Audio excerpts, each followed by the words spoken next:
Chapter 861. He gently wiped away her tears and said softly, "Let's talk about the child slowly. Don't cry. Your eyes will swell up if you keep crying." Yizisu didn't say anything else. She had her own plans. It didn't matter if she had a child or not. What was important was to use this opportunity to force Tianhao to marry her. Abort it, abort it. Abort the child right now. Jiang Tianhao played tricks and passed the news of Yizisu's pregnancy to Chen Tingfang. When Chen Tingfang found out, she was furious. She wanted to stuff her disappointing daughter back into her womb and have another baby. "Mom, I beg you. Let me keep the child." Yizisu shook her arm with tears streaming down her face. "Mom, this child is your grandson. Can you bear to do this?" Chen Tingfang flung her hand away and said angrily, "If he were married and had a child, I would definitely dote on him. But his parents are so disappointing that he doesn't even have the right to be born now." She poked Yizisu's nose with her finger and said fiercely, "You brat. I've spoiled you since you were young, haven't I? How many times have I told you not to sleep with anyone casually? Even if you have sex, you have to take protective measures. Look at you.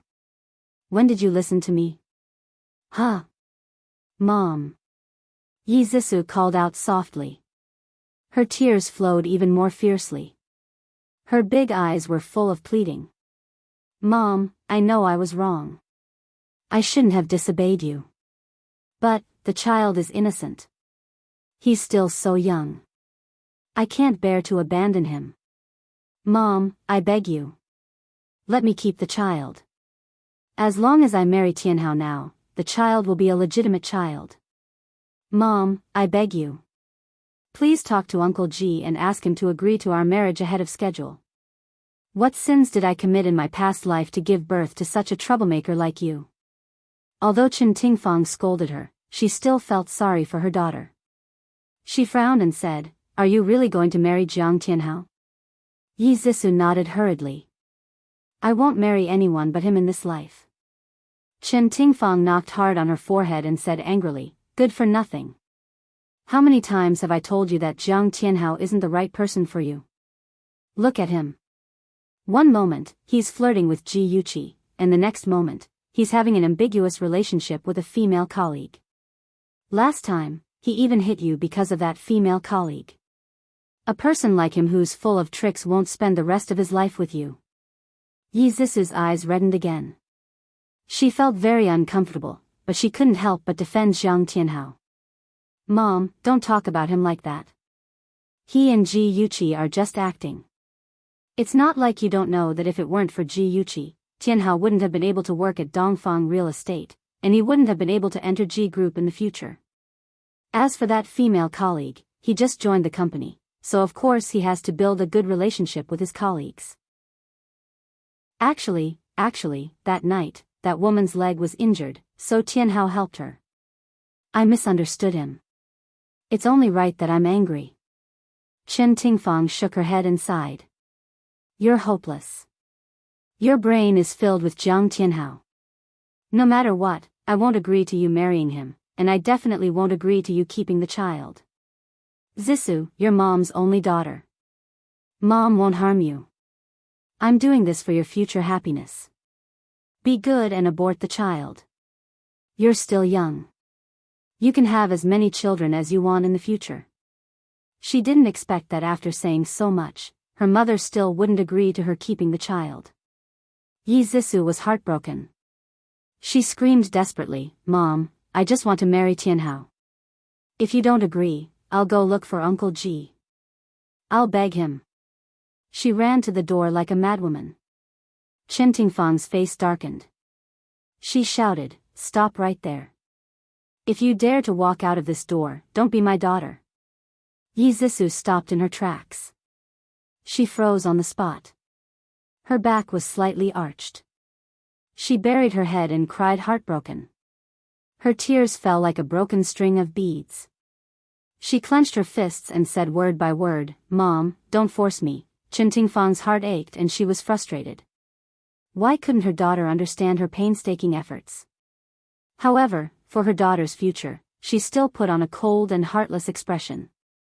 I mean what I say. If you insist on keeping the child, don't acknowledge me as your mother. I'll treat it as if I've never given birth to a daughter like you. Yi Zisu's sharp nails dug into her palms. Her frail shoulders trembled. She stood stiffly on the spot. After a long time, she suddenly turned around. Her eyes were cold as she said expressionlessly, I'll abort the child. Are you satisfied? Mom? Zisu. Chen Tingfang's heart ached. She couldn't help but walk towards her. Yi Zisu's eyes were cold. Her entire body exuded a faintly discernible dark aura. She glanced coldly at Chen Tingfang, turned around, and left. The door closed with a bang, startling Chen Tingfang. The room was empty, just like her heart at that moment. Yi Zisu, dressed in a white dress, floated eerily across the corridor. The cleaning servants in the corridor shivered and felt an inexplicable chill.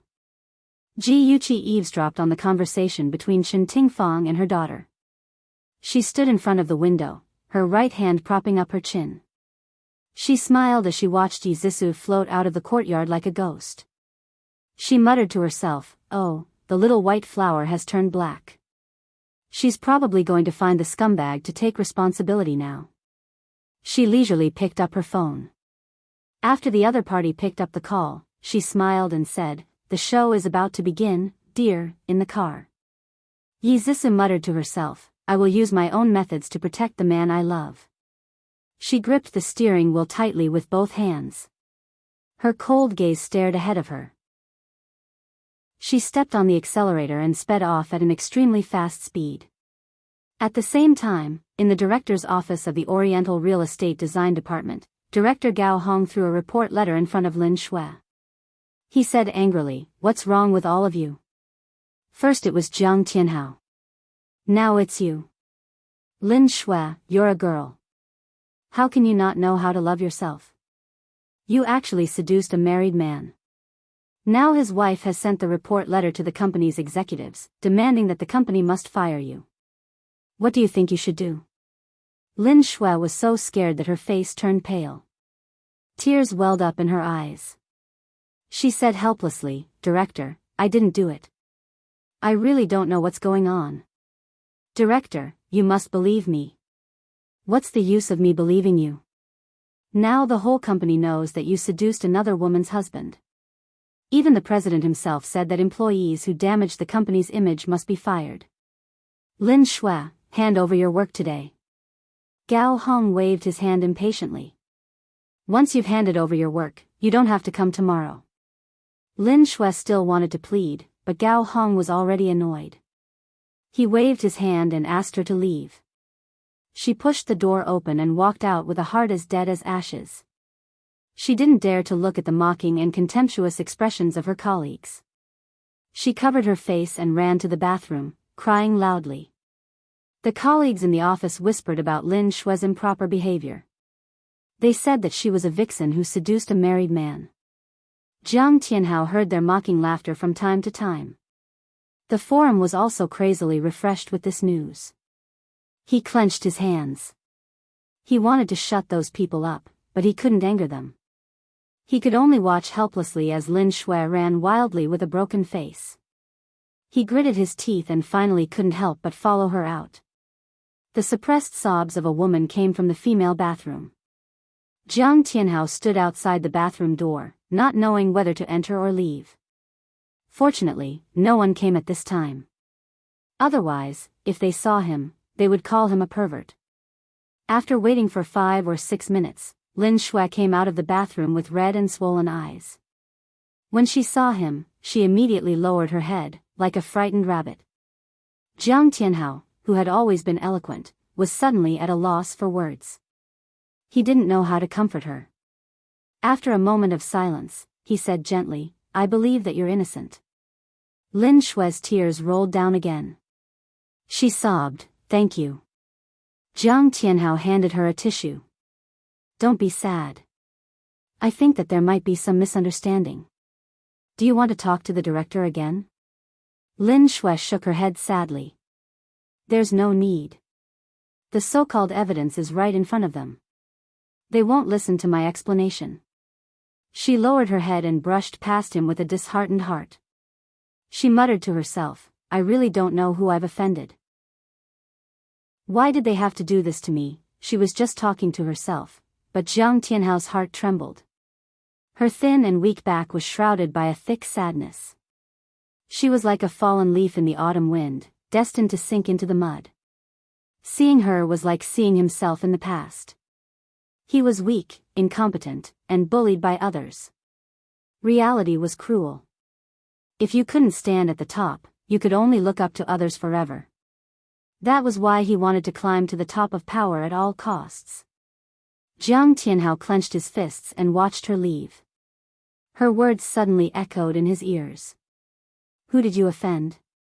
Lin Shui had always been obedient. If he had to say who she had offended recently, it could only be her. His pupils suddenly shrank and his eyes darkened. His phone suddenly rang. Seeing the name of the caller ID, Jiang Tianhao's deep eyes flashed with disgust.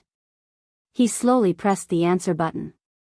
Yi Zisu's voice traveled into his ears. Tianhao, let's talk. We're on the rooftop of your company building. On the spacious rooftop, Yi Zisu leaned against the railing and looked at the bustling city expressionlessly. Occasionally, a few birds flew by in the gray sky. Cars shuttled back and forth on the road. All kinds of people were as small as ants, busy and silent. It made her feel lonely for no reason. Steady footsteps came from behind her. She turned around and a beautiful smile bloomed on her lips. Tianhao, you're here. Jiang Tianhao stood 3 steps away from her. His handsome face was indifferent and emotionless. His tall and proud posture was like an unsheathed sword, and his cold aura rushed toward her. He stared into her eyes and said in a low voice, suppressing his anger, Did you report Lin Shui for seducing a married man? Of course not. I don't know what you're talking about. Even though she denied it, Yi Zisu still clenched her fingers guiltily and glanced to the side unnaturally. Attention, Xinwu 799. Chapter 862. Who was Jiang Tianhao? After dating her for so long, how could he not tell that she was feeling guilty? His anger swelled as he strode forward and grabbed her wrist. Gritting his teeth, he said, You're still lying, Yi Zisu. How can you be so vicious?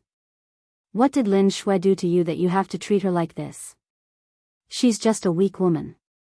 You actually ruined her reputation and caused her to lose her job.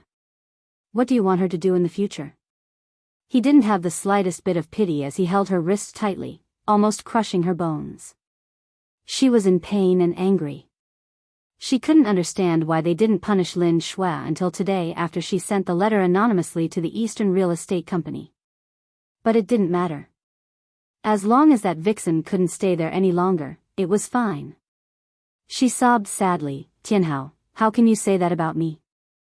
I've never done that kind of thing. That night when I saw you two being so intimate, I was really angry. But you also explained that there was nothing going on between you two. I know I misunderstood you too, and I still blame myself. I originally wanted to find a chance to apologize to Shui Lin. You actually misunderstood me and harmed her. You've made me so sad, I'm so sad. She sobbed, thinking that her acting was brilliant, but she missed the look of disgust in Jiang Tianhao's eyes. He slowly released her fingers and coldly took 2 steps back. He calmly interrupted her crying. Why did you come to see me today?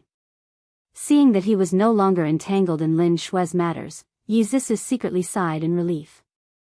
She lifted her tear-stained face and smiled tenderly. Tianhao, in order to let our baby have a complete family, let's get married. Jiang Tianhao frowned and quickly relaxed. Zisu, you haven't graduated yet. You should focus on your studies. Moreover, my career has just started. I can't give you and the baby a stable life. It's really not the right time to talk about marriage. Yi Zisu's expression changed. Her voice was urgent and sharp. Are you unwilling to marry me? Was her mother right? Once a girl gave herself to a man, she was worthless? Jiang Tianhao's tone was a little impatient. Of course I'm willing to marry you, but the time isn't right yet. Don't forget what our goal is. If we get married early, we'll only push Ji Yuqi further and further away. Without her help, I won't even be able to enter the Ji group. For the first time, Jiang Tianhao regretted provoking such a stupid, incompetent, and vicious woman like Yizisu. Other than being jealous and dealing with her love rival, what other abilities did she have? She wasn't as smart and beautiful as Yuqi, nor was she as pure and cute as Lin Shui.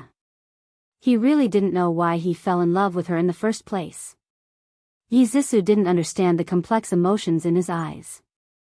She quickly walked forward and grabbed his arm tightly as if she was afraid he would run away. She said anxiously, "We can hide it from Ji Yuqi and get the marriage certificate first. Isn't she very obedient to you now? As long as you say something, she'll definitely believe you. Tianhao, I already have a baby. Even if you don't think for me, you have to think for the baby. Do you want him to be called an illegitimate child the moment he's born?" Jiang Tianhao's eyebrows twitched. He never intended to keep this child. He suppressed his annoyance and continued to appease her. "Zisu, you don't understand. My current situation in the company isn't very good. If I can't make a career for myself, even if Ji Yuqi pleads for me, Ji Bowen won't allow me to enter the Ji group. Don't you understand? What's important isn't Ji Yuqi, but Ji Bowen. The decision-making power is in his hands." Yizisu, who had been holding back for a long time, finally lost her temper. She vented all the anger that had accumulated in her chest. She flung his hand away and said loudly, "Since Ji Yuqi isn't important, why are you still entangled with her? Jiang Tianhao, have you been using me as a springboard to get close to her from the beginning?" As soon as the words left her mouth, both of them were stunned. Yizisu only blurted it out in a moment of anger. When she saw Jiang Tianhao's ashen face, she realized that she had made a big mistake. She hurriedly grabbed his hand and said, I'm sorry. I was just too angry, you're right." Jiang Tianhao avoided her hand and coldly interrupted her. "I used you to get close to her. Since I'm a despicable person in your eyes, there's nothing more to say between us. Let's break up. Let's break up." Those 3 words sent Yizisu straight to hell. She stood there in a daze, watching him mercilessly turn around and leave. The surging anger and boundless despair were like a large hand that was tightly gripping her throat, suffocating her. Her entire body was shrouded in a dark aura, and her eyes were burning with raging flames. She madly hugged him, her slender fingers gripping his arm like iron pliers. She screamed in a shrill voice, "I'm not breaking up with you. I'm not breaking up with you no matter what. Jiang Tianhao, how could you do this to me? Let go." Jiang Tianhao suddenly pushed her away. Yizisu was wearing 10-centimeter high heels, so her body naturally leaned back when he pushed her. Jiang Tianhao turned sideways to face her. When he saw her fall to the ground, his eyes narrowed and his fingers clenched tightly. He didn't reach out to help her, but let her fall to the ground. With a thump, Yizisu fell to the ground. Her abdomen suddenly hurt, and she felt a warm current gushing out from her lower body. Her face was pale as she grabbed Jiang Tianhao's trousers in horror. She was so scared that she cried out, "It hurts. Tianhao, the child, I beg you. Please save our child." Jiang Tianhao stood motionless in front of her, looking down at her face. She cried until her face turned pale, and she was in so much pain that her face turned pale. She kept pleading with him, and a hint of tenderness appeared in his eyes. He bent down and caressed her delicate skin. He whispered, "Don't be afraid. I won't let anything happen to the child. Tianhao, I'm so scared." Bright red blood flowed down her legs, dyeing her white dress red. She leaned into Jiang Tianhao's arms, and her whole body trembled in pain. "Don't be afraid. I'm here." Jiang Tianhao leaned her head against his chest. He looked over her head at the blue sky, and his lips curved into a sly smile. This child shouldn't have existed in the first place. When the ambulance arrived, there was a pool of blood under Yizisu's body. It was a ghastly sight, and she was about to faint from the pain.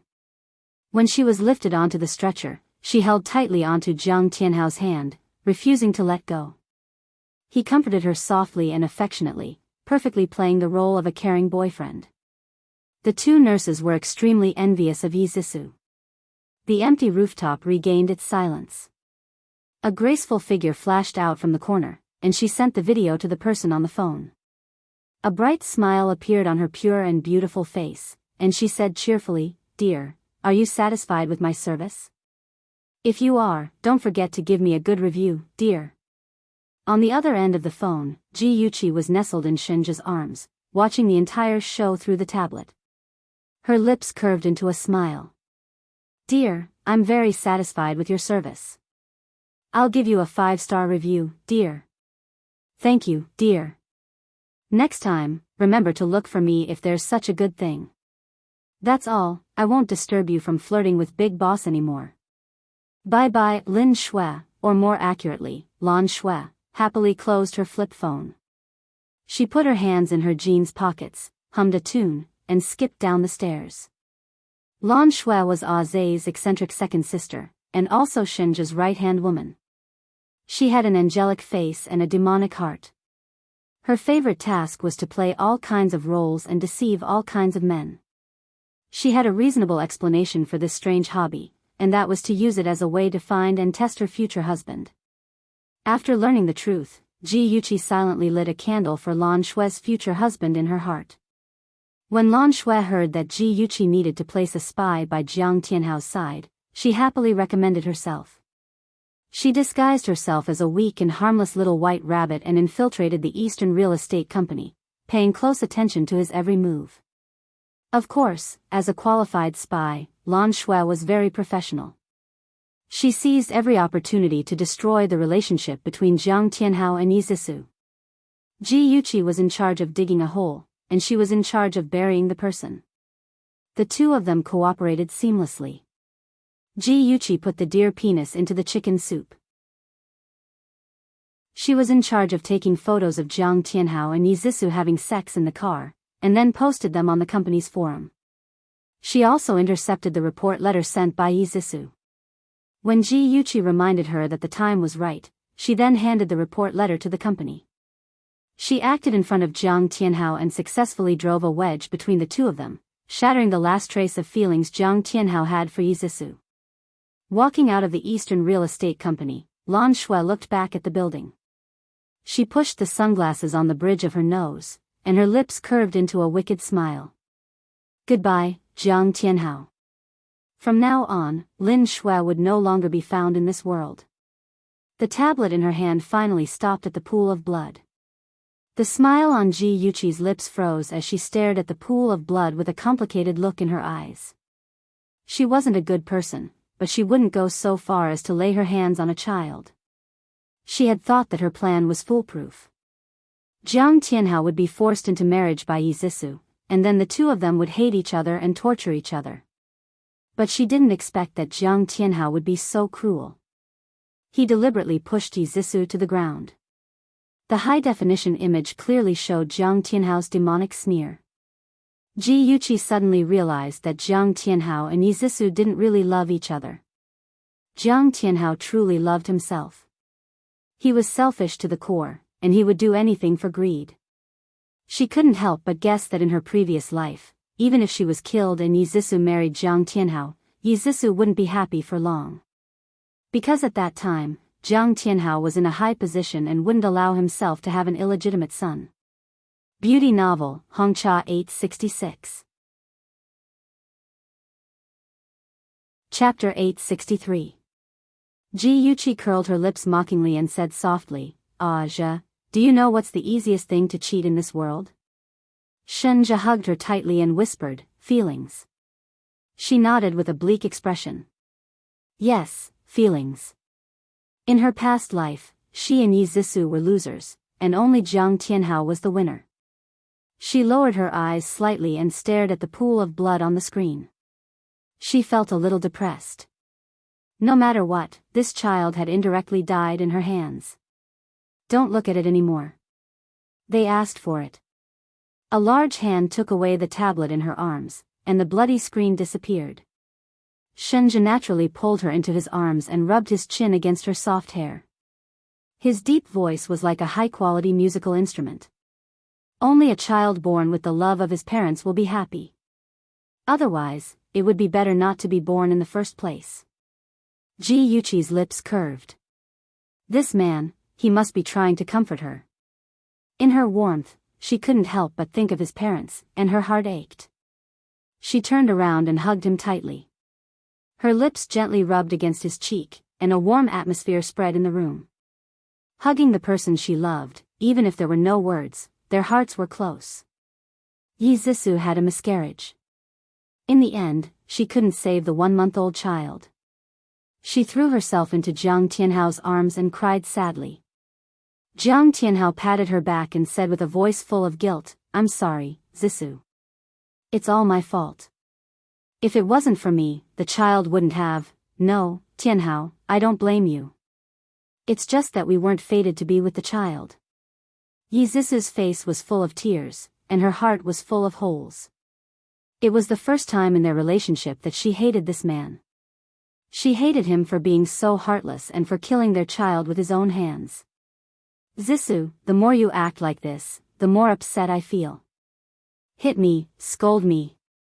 Jiang Tianhao took her hand and slapped it on his face. Yi Zissou quickly clenched her fists to prevent herself from hurting him. She sobbed, "No, no. If I hurt you, I'll be the one feeling heartache. Since it's already like this, let's just let it go, Zissou." Jiang Tianhao's eyes were slightly red as he looked at her, touched. When Ji Yuqi followed her family into the ward, she saw this scene and was shocked. These two people were acting in a drama, one more disgusting than the other. She walked leisurely at the back, waiting to watch a good show. Sure enough, Chen Tingfang rushed to Jiang Tianhao and dragged Jiang Tianhao up at lightning speed. She raised her arm high and slapped him across the face. She roared like a fire-breathing dragon, "Jiang Tianhao, I handed my precious daughter to you, and this is how you treat her. What did she do wrong to you?" Oh, she really did wrong to him in every way. Ji Yuqi leaned against the wall and cursed silently in her heart. Jiang Tianhao was really a good man who knew when to yield and when not to. After being slapped, he still maintained a humble expression and said sincerely, "It's all my fault. I've let Zissou down. Auntie, as long as it makes you feel better, you can hit or scold me as you wish." Ji Yuqi raised her eyebrows playfully. She had learned something new. This was what it meant when someone slapped you on the left side of your face and you still wanted her to slap you on the right side. How despicable. When Chen Tingfang heard this, she immediately raised her arm, intending to give him another slap. Before her hand landed, it was caught by Ji Bowen. He said with a sullen face, "Tingfang, stop fooling around. Even if you teach him a lesson now, it won't solve anything." Chen Tingfang lowered her arm bitterly. Ji Bowen stared coldly at Jiang Tianhao and went straight to the point. "Jiang Tianhao, Zissou lost her child because of you. What do you plan to do?" Jiang Tianhao secretly clenched his fists. When he faced Ji Bowen, hatred raged in his chest, but the time wasn't right, so he couldn't reveal it. The expression on his handsome face was sincere as he said solemnly, "Uncle Ji, I originally planned to make some achievements before marrying Zissou. Now that something like this has happened, I can't let her wait any longer. If Zissou doesn't mind living a hard life with me, I want to marry her as soon as possible." Yi Zissou couldn't believe it. She suddenly looked up at him. He was willing to marry her. The hatred in her heart quickly dissipated. She thought that perhaps she had misunderstood him. He still loved her, and the matter with the child was just an accident. Ji Yuqi sneered in her heart. She had really underestimated Jiang Tianhao's scheming. He clearly hated Yi Zissou so much, but he was still willing to marry her for his own benefit. He proposed to marry Yi Zissou so readily and played the role of a responsible man because he knew her father's personality. Her father had always had a sharp tongue but a soft heart. Even if he didn't like Jiang Tianhao and Yi Zissou, he still couldn't bear to let them live a hard life. Sure enough, after careful consideration, Ji Bowen slowly said, "If your work outside is not successful, you can come to G Group. As long as you treat Zissou well, I won't treat you unfairly." A stone stirred up 1,000 ripples. Everyone's heart was filled with mixed feelings. Chen Tingfang originally didn't want her daughter to marry Jiang Tianhao, but the matter had already been settled. The only thing she could do was to fight for more benefits for her daughter. She lowered her eyes slightly as she thought about her plan. Jiang Tianhao was just as Ji Yuqi expected. His move could be said to be cutting off all means of retreat. He was also very guilty. Fortunately, when Ji Bowen made this promise, his anxious heart relaxed. He solemnly swore, "Uncle Ji, don't worry. I will definitely treat Zissou well. I won't let her suffer any more grievances." Ji Bowen nodded in satisfaction. "Your wedding will be set for next month. Zissou, don't go to school for the next few days. Take a leave of absence and rest well at home. Tingfang, I'll leave the wedding to you. You must make sure that Zissou's wedding is grand." Chen Tingfang hurriedly agreed. Yi Zissou's eyes reddened slightly. She said gratefully, "Thank you, Uncle Ji." Ji Bowen's expression became much gentler. He nodded. "Rest well. Don't let your thoughts run wild." After speaking, he turned his gaze to Jiang Tianhao. "Tianhao, after you and Zissou get married, come work at the Ji Corporation." If the two of them got married while he was still working at an outside company, it wouldn't be good if word got out. "Yes. Thank you, Uncle Ji." Jiang Tianhao's performance was neither servile nor overbearing. Ji Bowen was slightly satisfied. There were still matters to attend to at the company. Ji Bowen only sat for a while before hurrying to the company. Ji Yuqi used the excuse that she had school to attend and left immediately. After she left, Chen Tingfang gave her bodyguard, Xia Bing, a look, indicating for him to follow her. Xia Bing was helpless. His mission was to protect Chen Tingfang's safety. He wasn't to interfere in the fight between the rich and powerful. However, he couldn't stop Chen Tingfang from using Lu Jianfang's kindness to him. He could only follow her instructions and follow Ji Yuqi. Chen Tingfang reprimanded Jiang Tianhao in front of Yi Zissou. Jiang Tianhao continued to smile apologetically while Yi Zissou spoke up for him. After the commotion, Chen Tingfang sighed and said, "I don't want to say anything else. Tianhao, Zissou treats you wholeheartedly. You can't let her down. Otherwise, I won't let you off." Jiang Tianhao's tone was sincere. "Auntie, please don't worry. I definitely won't let Zissou down. I'll believe you for the time being. You stay here with Zissou. I'll go back and prepare for the wedding." Chen Tingfang had already planned it out. She had to make Ji Bowen pay for a house and a car for Yi Zissou and her husband. It would be best if the house was a villa with a garden and a swimming pool. Of course, she had to tell the public that Jiang Tianhao bought it himself. Otherwise, it would be embarrassing for the second miss of the Ji family to marry a poor boy. However, she didn't think that Jiang Tianhao, who had no family background and had just graduated from university, couldn't afford a villa. No one would believe her if she said it. It would just be a joke. Of course, Ji Bowen wouldn't let her do as she pleased. Villa? Sorry, no. However, he didn't treat them unfairly. He bought a high-end apartment in a luxurious area for them as their wedding home. He also bought a BMW for Jiang Tianhao. As for the rest, if she wanted it, she had to earn it herself. As soon as the news of their marriage spread, it caused a stir in the upper-class circle. Some gossipy ladies guessed that Yi Zissou was pregnant before marriage and was in a hurry to hold a wedding to cover up her embarrassment. Coincidentally, there was a rumor that Yi Zissou was not only pregnant, but also had a miscarriage because of Jiang Tianhao. Jiang Tianhao married her because of his responsibility. Everyone sighed again and used the two of them as negative examples to teach their own children. The night before the wedding, Ji Yuqi suddenly received a call from Jiang Tianhao. He was silent for a long time before he said in a hoarse voice, "Yuqi, I'm sorry. I've let you down. Ji Yuchi sneered. Let you down? Oh no, I've never had feelings for you. Senior, her sobbing voice traveled to Jiang Tianhao's ears. He gripped the phone painfully and said in a low voice, Yuchi, I'm sorry. Ji Yuchi laughed miserably. Her laughter sounded so sad. She said, I don't blame you. I can only blame ourselves for not being fated to be together. Senior, treat Zissou well in the future. Don't let her get hurt again. Jiang Tianhao was silent for a long time. His voice was as dry as an unpolished stone. Yuchi, can you wait for me? Ji Yuchi wished she could drag out the man on the other end of the line and give him a good beating. He kept breaking the record for shamelessness, eating what was in his bowl and thinking about what was in his pot. Did he really think that he was a Casanova and that every woman had to listen to him obediently? However, since there were scumbags, there were bound to be B*cheese.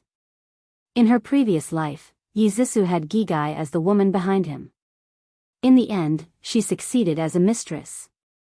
Ji Yuchi was so angry that her chest heaved up and down. She gritted her teeth for a long time and slowly suppressed her anger. She said calmly, Senior, I won't wait for you.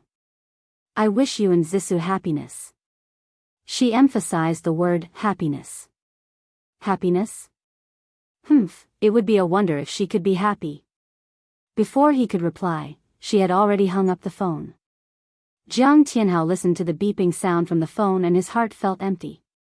It was as if he had lost the most important thing to him. He stood there in a daze for a long time. He closed his eyes and slowly opened them again. His gaze was cold. As long as he took back G Group, would he be afraid that he wouldn't be able to take back Ji Yuchi's heart? Just you wait, Yuchi. You're still my woman. Attention, Songshu 566. Chapter 864. Jiang Tianhao and Yi Zissou's wedding finally took place amidst a sea of congratulatory messages. Under the blue sky and white clouds, their wedding was grand and romantic on a lush green lawn. The moment the bride and groom kissed, Ji Yuchi couldn't help but think of herself in the past. She had also rushed to Jiang Tianhao's embrace with a blissful smile on her face, but what awaited her was betrayal and destruction. What about Yi Zissou? What awaited her? After the wedding, Jiang Tianhao would bring his mother to the city. His mother was an authentic farmer and was more conservative in her thinking. In her previous life, she despised Yuchi for not knowing how to do anything and even despised her for embarrassing her son. Every day, she would scold or treat her coldly. She would often complain to her son and badmouth her. Yuchi racked her brains but still couldn't please her mother. In the future, Yi Zissou would have to face all these troubles. Let Yi Zissou and Jiang Tianhao, mother and son, torture each other. Ji Yuchi's lips curled into a smile. Her watery eyes were as cold as ever. A tall figure approached her. Suddenly, a hand appeared on her waist. She turned to look at the approaching person. Her eyes were tinged with warmth as she said softly, I thought you wouldn't come. Shenja's hand on her waist tightened. As the two of them were standing in a secluded area, no one noticed their movements. He lowered his head naturally and kissed her cheek. In a low voice, he said, Of course I'm here for you. During this period, Ji Yuchi rarely met Shenja in order to avoid Xia Bing's surveillance. Most of the time, the two of them contacted each other via video call. Shenja had long wanted to hug and kiss her like this. Ji Yuchi poked his chest with her finger and said in a displeased tone, Stop fooling around. Be careful not to be discovered. It's okay. Zay will keep watch in the dark. Shenja kissed her on the lips. After a while, he let go of her and hugged her. He muttered unhappily, Xia Bing should be dealt with. He's always between us. He's so annoying. Ji Yuchi patted his arm to comfort him. Don't worry. Chen Tingfang asked Xia Bing to spy on me because she suspects that I have someone backing me up. I'll divert the trouble and let her misunderstand. Shenja frowned and looked at her. Are you referring to Gu Fifan? Ah, our Aja is so smart. Ji Yuchi tried her best to flatter him so that the petty man wouldn't be jealous. She smiled and said, our hearts are connected, right? The Gu clan is very influential in Ing City, and Gu Fifan is very good at hiding his strength. Isn't it just right for him to be my backer? Shenja's frown deepened. Why go through so much trouble? Am I not as good as Gu Fifan? Ji Yuchi hugged his arm and said gently, it's not suitable for our relationship to be made public yet. Moreover, I don't want you to attract Shen Tingfang's attention. Aja, you said that you won't interfere in my affairs. Are you going back on your word? She looked up at him and pouted. Her expression said, if you dare to say yes, I'll cry in front of you. Shenja's heart softened immediately. However, he still had to fight for his rights. He said with a straight face, you can divert the trouble, but you're not allowed to do any intimate actions. You're not allowed to hold hands. You're not allowed to touch his face. You must keep a distance of 3 steps away from him. 3 steps away. That was social distance. At most, they would be considered ordinary friends. How could they fool Xia Bing's sharp eyes? Ji Yuchi thought to herself. She puffed her cheeks and reluctantly said, oh.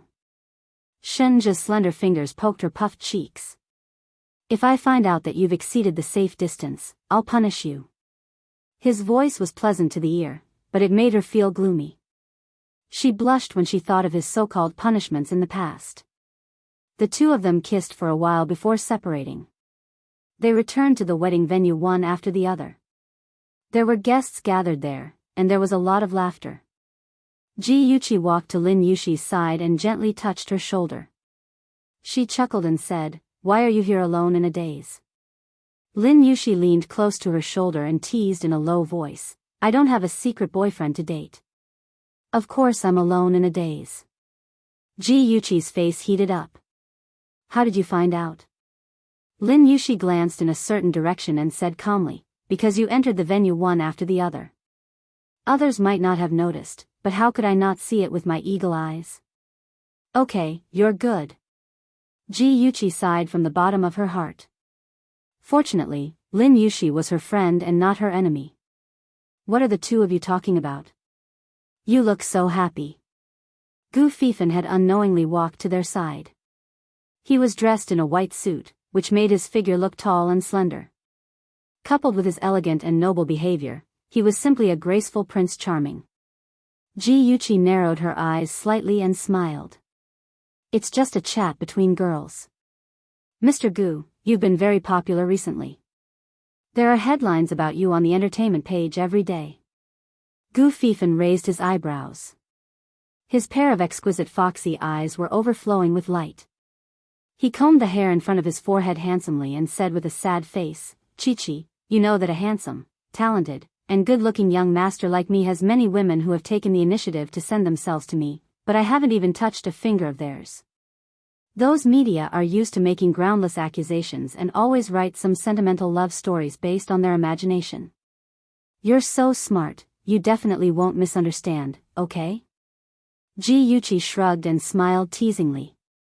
So the carnivorous man has begun to transform into a herbivorous man. It's really an eye-opener for me. Mr. Gu, do your fans know that you're so pure and simple? Their hearts are about to shatter into pieces. Gu Fifan took a step forward and stared at her jade-like cheeks with a burning gaze. That can't be helped. Who asked me to fall in love with you now? In my eyes, other women are just decorations. Ji Yuchi couldn't stand it and shook her shoulders. She took the opportunity to take 2 steps back and distance herself from him. Lin Yushi also looked like she was struck by lightning. She waved her hand and said, Cousin, I beg you. Yuchi and I are both pure girls. We really can't stand your sweet words. Gu Fifan's handsome face darkened and he glared at her. Are you my biological cousin? Why are you trying to undermine me? Lin Yushi looked surprised. Could it be that you're not my aunt's biological child? Otherwise, how could you not be my biological cousin? Yushi, well done. Ji Yuchi couldn't help but burst out laughing. She didn't expect that she would be so good at pranking people even though she looked cold and aloof. This girl was so mischievous. Gu Fifan's eyebrows twitched and he gritted his teeth. His eyes shot daggers at Ji Yuchi, who didn't mind watching a good show, and Lin Yushi, who had an innocent look on her face. He snorted and said, "You two brats only know how to make fun of me with words. That's fine too. If you have any trouble in the future, don't come looking for me again. Who asked me to not be familiar with you two?" Lin Yushi's innocent face changed and she pounced on him obsequiously. She said cheerfully, "Ah, cousin, my biological cousin, I want to go to England in a few days. You must help me persuade my mother." Gu Fifan raised his chin arrogantly. "Brat, now you know to call me your biological cousin. When your cousin was chasing his girlfriend, why didn't you know to help him?" Lin Yushi's mouth twitched. She really wanted to tell her cousin that Yuchi was already taken. Ji Yuchi's face darkened. She expressed that she didn't hear anything and quickly took 2 steps back. She was even further away from Gu Fifan. She subconsciously looked in Shinja's direction and saw admiration in his eyes. That was close. Fortunately, she maintained a distance of more than 3 steps. She realized that she was becoming more and more like a strict husband. Bah, what husband? They hadn't even started dating yet. Her mind was running wild. The 2 cousins were still bickering when Gu Fifan suddenly stopped. He said to Ji Yuchi, who was in a daze, "Chi-Chi, let's have dinner together this weekend." Ji Yuchi replied with an, in confusion. She was obviously still in a daze. "I said, let's have dinner together this weekend." Gu Fifan was afraid that she would reject him, so he added, "Yushi will come with us too, right, Yushi?" At an angle that Ji Yuchi couldn't see, Gu Fifan winked at Lin Yushi. Lin Yushi was speechless. She couldn't keep up with her cousin's jumping thoughts. He was still bickering with her a second ago, and the next second, he was suddenly flirting with girls. Looking at his pleading and threatening eyes, Lin Yushi couldn't say no. But on the other side was her best friend, and she couldn't betray her. Just when she was in a dilemma, Ji Yuchi smiled and joked, "Okay, you are now the most popular rising star in Ing City. Yushi and I should also celebrate for you." Lin Yushi smiled at her gratefully. Her lips curved and she responded with a gentle smile, but her heart was a little sad. "Gu Fifan, please forgive me for my selfishness. I only wanted to protect Shinja, so I drew Chen Tingfang's attention to you." The promised dinner for 3 turned into a date for 2 people. According to Gu Fifan, Lin Yushi had a bad cold and couldn't go out, so she missed the appointment. Ji Yuchi received a call from Yuchi when she was in the bathroom. She kept apologizing, saying that she had to stay at home because of her cousin's threats and promises. In the end, she sighed and said, "Yuchi, I can see that my cousin really likes you." Sigh, he can only blame himself for waking up too late. "You are already taken." Ji Yuchi looked at herself in the mirror and said softly, "I'm sorry." She didn't know if she was talking to Lin Yushi or Gu Fifan. "Silly, it's not your fault." "Okay, I won't talk to you anymore. Although it's not very nice of my cousin to do this, you should pretend that you don't know anything and have a good meal with him. In the future, I won't get involved in your affairs anymore. It makes me feel like I betrayed you, and I feel terrible." Ji Yuchi felt depressed. In fact, she should be the one feeling guilty. She wanted to pretend to be close to Gu Fifan, but Yushi just happened to create an opportunity for her. Awesome novel, Songshu 566. Chapter 865. This was a high-class Western restaurant located on the top floor of the building, overlooking the entire city. When Ji Yuchi returned from the washroom and stepped into the main hall, she heard a beautiful melody. A handsome man in a white suit sat next to the piano in the middle of the hall. His slender fingers danced merrily on the piano keys, and the light and mellow music flowed in the air like a gurgling stream. Gu Fifan raised his head, and his picturesque eyebrows were smiling. His sexy thin lips parted as he sang an Italian love song. His mellow and magnetic voice was like wine that had been stored in the cellar for many years, fragrant and intoxicating. His deep and charming eyes were fixed on her, and his gentle and affectionate gaze was glued to her body. He was so focused and affectionate, as if she was the only one in the world. He gently poured out his love for her. Because of his bold actions, she felt uncomfortable all over, but because Xia Bing was very likely to be lurking here, she did not show it. Instead, she wore a smile and quietly met Gu Fifen's gaze. This scene did fall into Xia Bing's eyes. After a simple disguise, he sat in a corner near the wall. He obeyed Chen Tingfang's orders to follow Ji Yuqi, but he did not find out which man she was in close contact with. He thought that he would return empty-handed, but he did not expect her to reveal her foxtail today and go on a date with the eldest young master of the Gu family. This was a huge discovery. In addition, the narrow-minded Shenja also saw this scene. Although he agreed with Ji Yuqi's plan, he did not say that he would not supervise her date with Gu Fifen. Shenja sat near the window, and his malicious eyes stared coldly at Gu Fifen, who was playing the piano in the middle of the restaurant. His well-defined fingers clenched tightly, and the veins on the back of his hand throbbed. He could not wait to throw the man who was coveting his baby out of the window. Even the couple sitting at the table next to him could feel the tyrannical aura he was emitting. The girl whispered in her boyfriend's ear, "Look at the handsome guy at the next table. He's staring at the handsome guy who's singing. Could it be that he's jealous?" The boy whispered, "I think so too." Both of them liked the girl standing at the door. The girl shook her head. "No, I think the two handsome guys are a couple." But the handsome guy playing the piano could not bear the pressure from his family and society. He decided to abandon the same-sex couple and fall in love with the girl, so the handsome guy at the next table is jealous. The boy wiped his sweat. Earth's people could no longer stop the fujoshi. Ji Yuqi was completely unaware that she had already become a despicable mistress who stole someone else's lover. After the initial awkwardness, she quickly adjusted her state of mind, ignored the burning gazes of the crowd, and gracefully returned to her seat. At the end of the song, there was a warm applause. Gu Fifen closed the piano and stood up gracefully. He looked at Ji Yuqi affectionately from a few tables away. His lips were slightly open, as if he wanted to say something. Ji Yuqi's heart tightened, and she spoke first with a bright smile. "Thank you for the gift. I like it very much. But if you don't come down, the enthusiastic audience will ask you to play another song. Isn't that right, ladies and gentlemen?" After saying that, she winked playfully.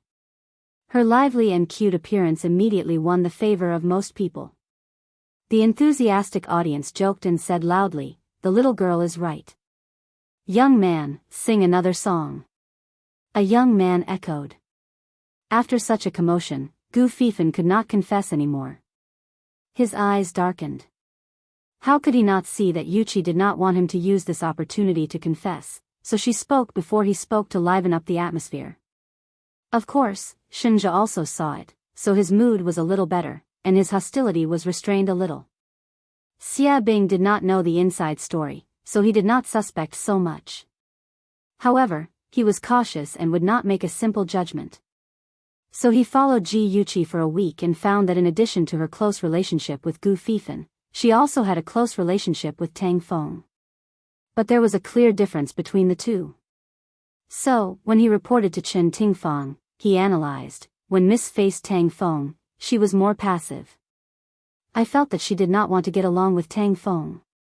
But when facing Gu Fifen, she was very natural. The two of them got along very casually, more like a couple. Chen Tingfang frowned and pondered. She carefully recalled the man she had seen dating Ji Yuqi near the World Trade Center. Although it was only a side profile, she remembered that the man was very aristocratic. He was a kind of gentle and affectionate man, unlike Tang Feng's arrogant and awe-inspiring personality. Moreover, if Tang Feng was Ji Yuqi's backer, Tang Hejia, that old man, would have come to her door and asked Ji Bowen to divorce her. How could he be quiet and not say a word? To sum up, Chen Tingfang analyzed that Ji Yuqi was backed by Gu Fifen.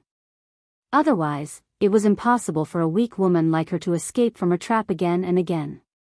During these days, Yi Zixu and Jiang Tianhao went abroad for their honeymoon. Chen Tingfang had nothing to do.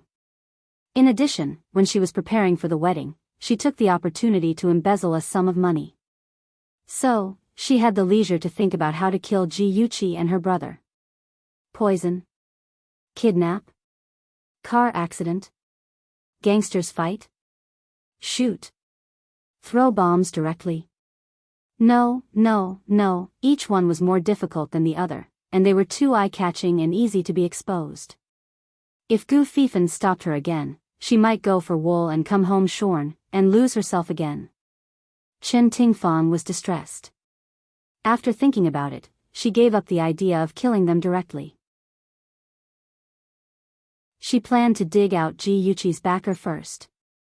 Gu Fifan was infatuated with Ji Yuqi because of her face. If her face was ruined, a playboy like Gu Fifan would kick her away. Chen Tingfang's eyes were cold. After thinking for a long time, her lips curved into a cold smile. She had a detailed plan in her heart. In the afternoon, Ji Yuqi just came out of the swimming pool with a towel draped over her body. The maid came over with a phone. "Miss, you have a call for you." "It's from Mr. Gu." Ji Yuqi said thank you and took the phone. She smiled and said, "Young Master Gu, why are you so free? After a meeting with a group of old men, I suddenly missed you. I called your cell phone but you didn't answer. I wanted to try my luck and called your home. I didn't expect you to really be at home." Gu Fifan's voice was languid with a faint smile. It sounded gentle and affectionate. "You're so annoying. Don't be so glib." Ji Yuqi smiled at Yun Yun. She waved her hand and dismissed the maid. She lay leisurely on the recliner and wiped the water droplets on her head. She lowered her voice and said, "Fifan, don't call my home in the future. Let's hang up first. I'll call you back when I'm back in my room." Chen Tingfang stood on the balcony on the second floor and watched Ji Yuqi walk towards the living room while drying her hair. Behind her stood the maid who passed Ji Yuqi the phone. She did not turn her head and asked indifferently, "Who called?" The maid replied respectfully, "He said his surname is Gu. Miss seems to be very familiar with him. Miss also said that Mr. Gu should not call home in the future. She said that she would call him back when she was back in her room." Chen Tingfang's eyes flashed, and her lips curled into a cold smile. Ji Yuqi still wanted to hide her true intentions, but unfortunately, she had accidentally exposed herself. Gu Fifan must have called her to ask her out again. It was the best time to make a move. Ji Yuqi changed her clothes and called Gu Fifan back. His female secretary reminded him that he was attending a department meeting. Ji Yuqi smiled and said, "President Gu, I won't disturb you since you're so busy. Let's talk again when you have time. It's not an important meeting. Just postpone it for 10 minutes. Gu Fifan waved his hand and gestured for the secretary to do as he said. He then laughed in a low voice and said, "It's rare for you to take the initiative to call me. Even if it's an important matter, I have to postpone it. Hey, President Gu, won't your employees dislike you for your irresponsible attitude?" Ji Yuqi could not help but complain. Gu Fifan laughed happily. "That can't be helped. In my eyes, my career is not as important as a beauty." Ji Yuqi joked, "President Gu, did you always chase girls like this in the past?" He paused and his voice suddenly became low. "No, you're the only one." Ji Yuqi's smile froze on her face. She suddenly felt very guilty. Because of her selfishness, she had dragged Gu Fifan into this mess. Even if she was sure that Chen Tingfang would not harm Gu Fifan, it could not change the fact that she had used him. It was very despicable to take advantage of other people's feelings. How was she different from Jiang Tianhao? Her heart was in a mess and she sounded a little despondent. "I won't disturb you anymore. Goodbye. Yuqi." Gu Fifan had just called her name when the phone beeped. He frowned slightly, not knowing why she had suddenly become so strange. Gu Fifan called her cell phone, but no one answered. He texted her, "What's wrong? Did I say something wrong?" Ji Yuchi looked at the text and her mind was in a mess. She could not help but think of all the things that had happened in her previous life. Strictly speaking, Gu Fifan was not a scumbag. He was just a playboy. In her previous life, he had hurt her because he had been schemed against. In this life, he had not done anything to hurt her. In fact, he had even helped her a lot. She could not make use of him like an enemy. She had not thought of how to reply when he sent another text. "Did my words bother you?" She gritted her teeth and wrote, "Actually, I've been making use of you all this time." Gu Fifan was silent for about a minute. He raised the corners of his lips bitterly and replied, "I know." Those 3 words were like a flame that burned Ji Yuchi's eyes. She held her cell phone tightly and there was an indescribable feeling in her heart. Beep. Beep. Another text came. He said, "I don't mind being used by you. Maybe I owed you in my previous life. Add Shinwoo 799. Chapter 866. Ji Yuchi felt a lump in her throat. His words made her want to cry. No matter how cold and powerful she had become in this life, the sadness from her previous life was still a nightmare that she could not get rid of. She closed her eyes and forced back the tears in her eyes. She replied slowly, "No, we are even. We are even. You don't owe me and I don't owe you." Gu Fifan held his phone tightly and stared at the line of words on the screen. He was in a daze. The secretary knocked on the office door. "President Gu, you should go to the meeting room." "All right, I got it." His voice was hoarse beyond recognition. "President Gu, are you all right?" The secretary, Miss, blinked her eyes and expressed her concern. The rich and handsome man in front of her was single. She was young and beautiful, so she still had a chance. Gu Fifan suddenly raised his head and caught the passionate look in her eyes. He was very familiar with this look, but at the same time, he hated it. His eyes became fierce and he said coldly, "From tomorrow onwards, you don't have to be my secretary anymore. Go find the HR manager and report to the logistics department." The secretary's eyes widened in shock and her beautiful face was full of disbelief.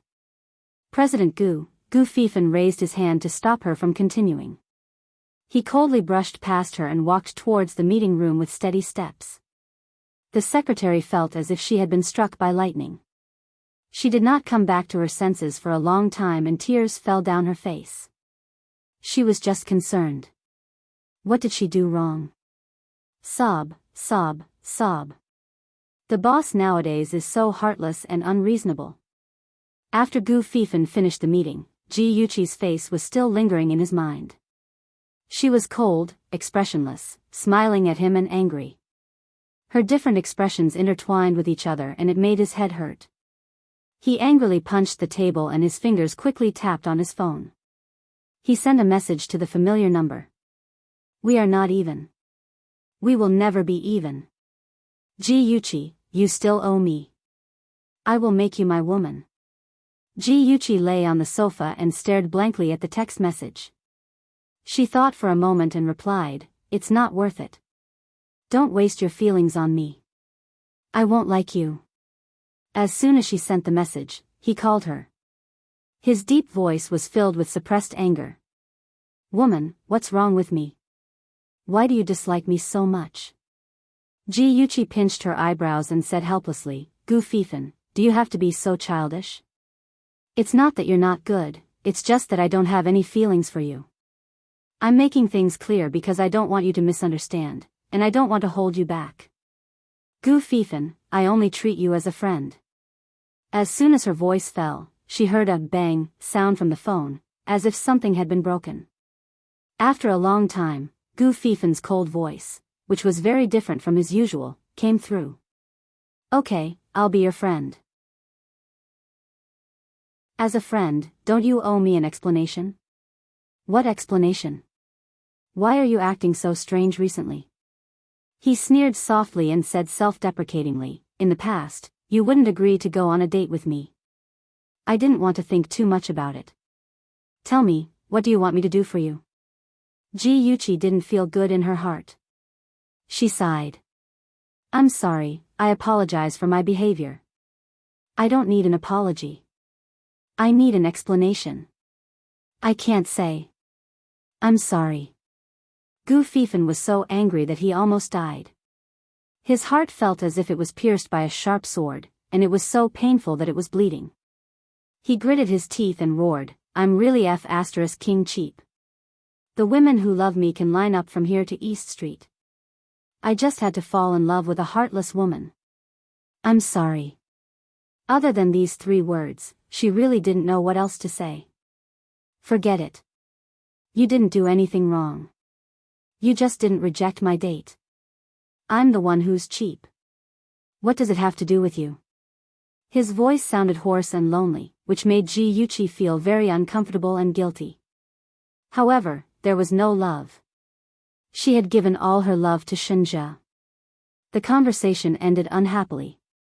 Ji Yuqi lay on the soft cushion. She felt very depressed and restlessly rolled around. She didn't know that there was another person who was also very depressed, and that was young Master Shen. Shenjia regretted being soft-hearted and listening to Yuqi's plan to let her get close to Gu Fifan.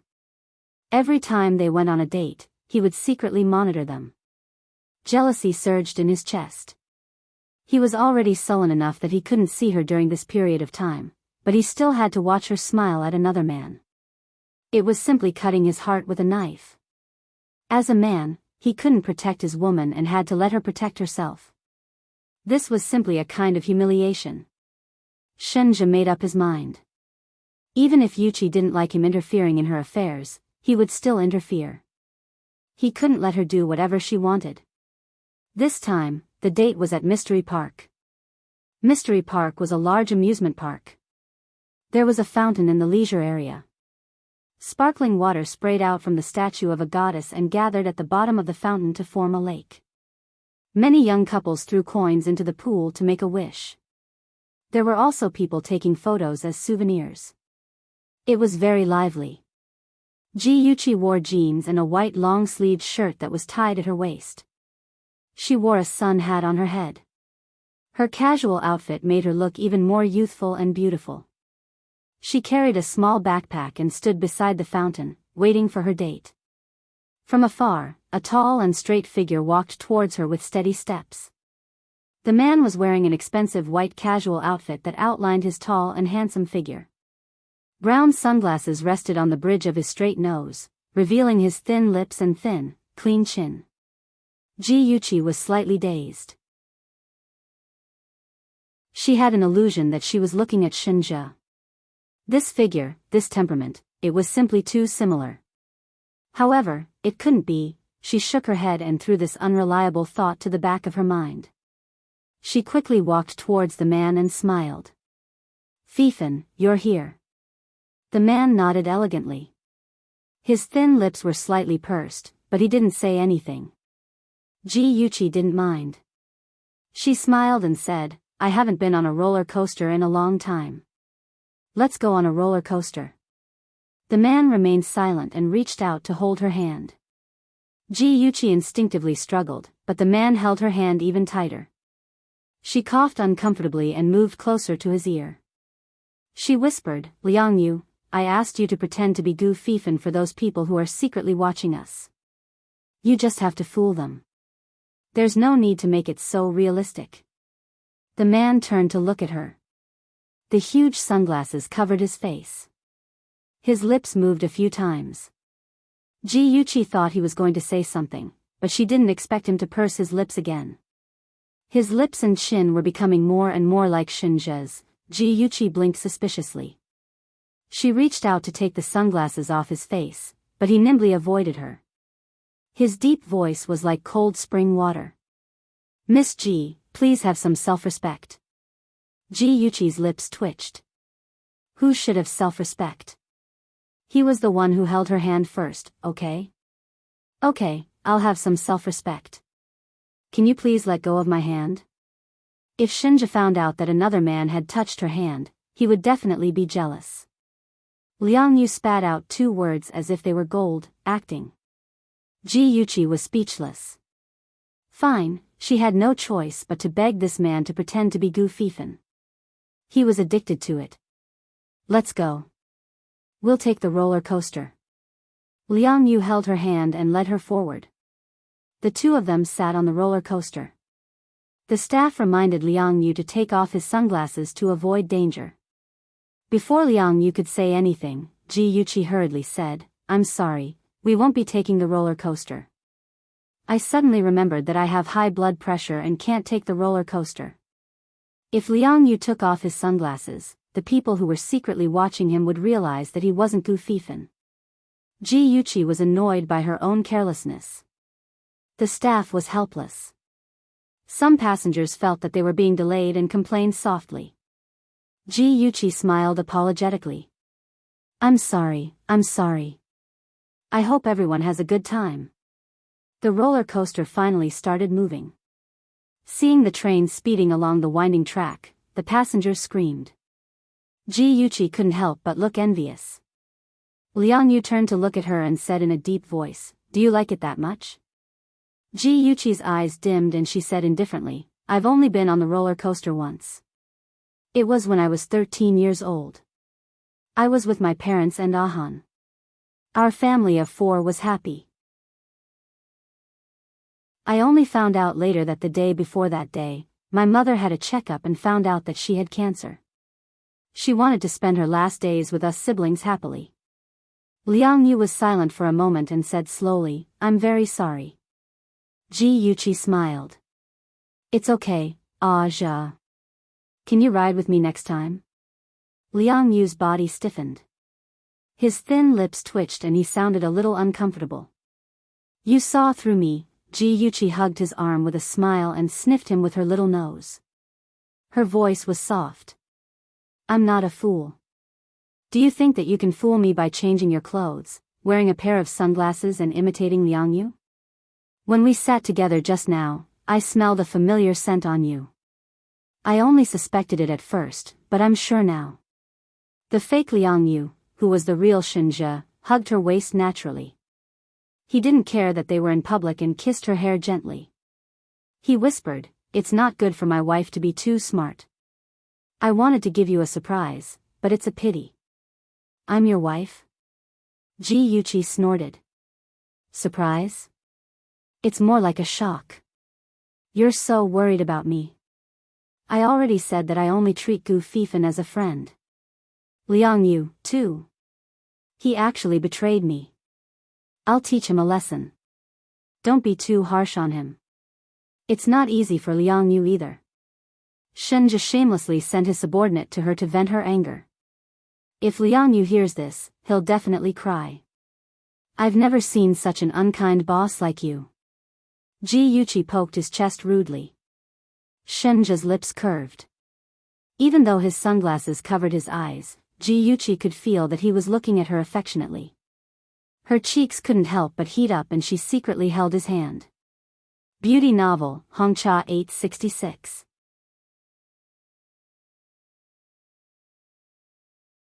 Chapter 867.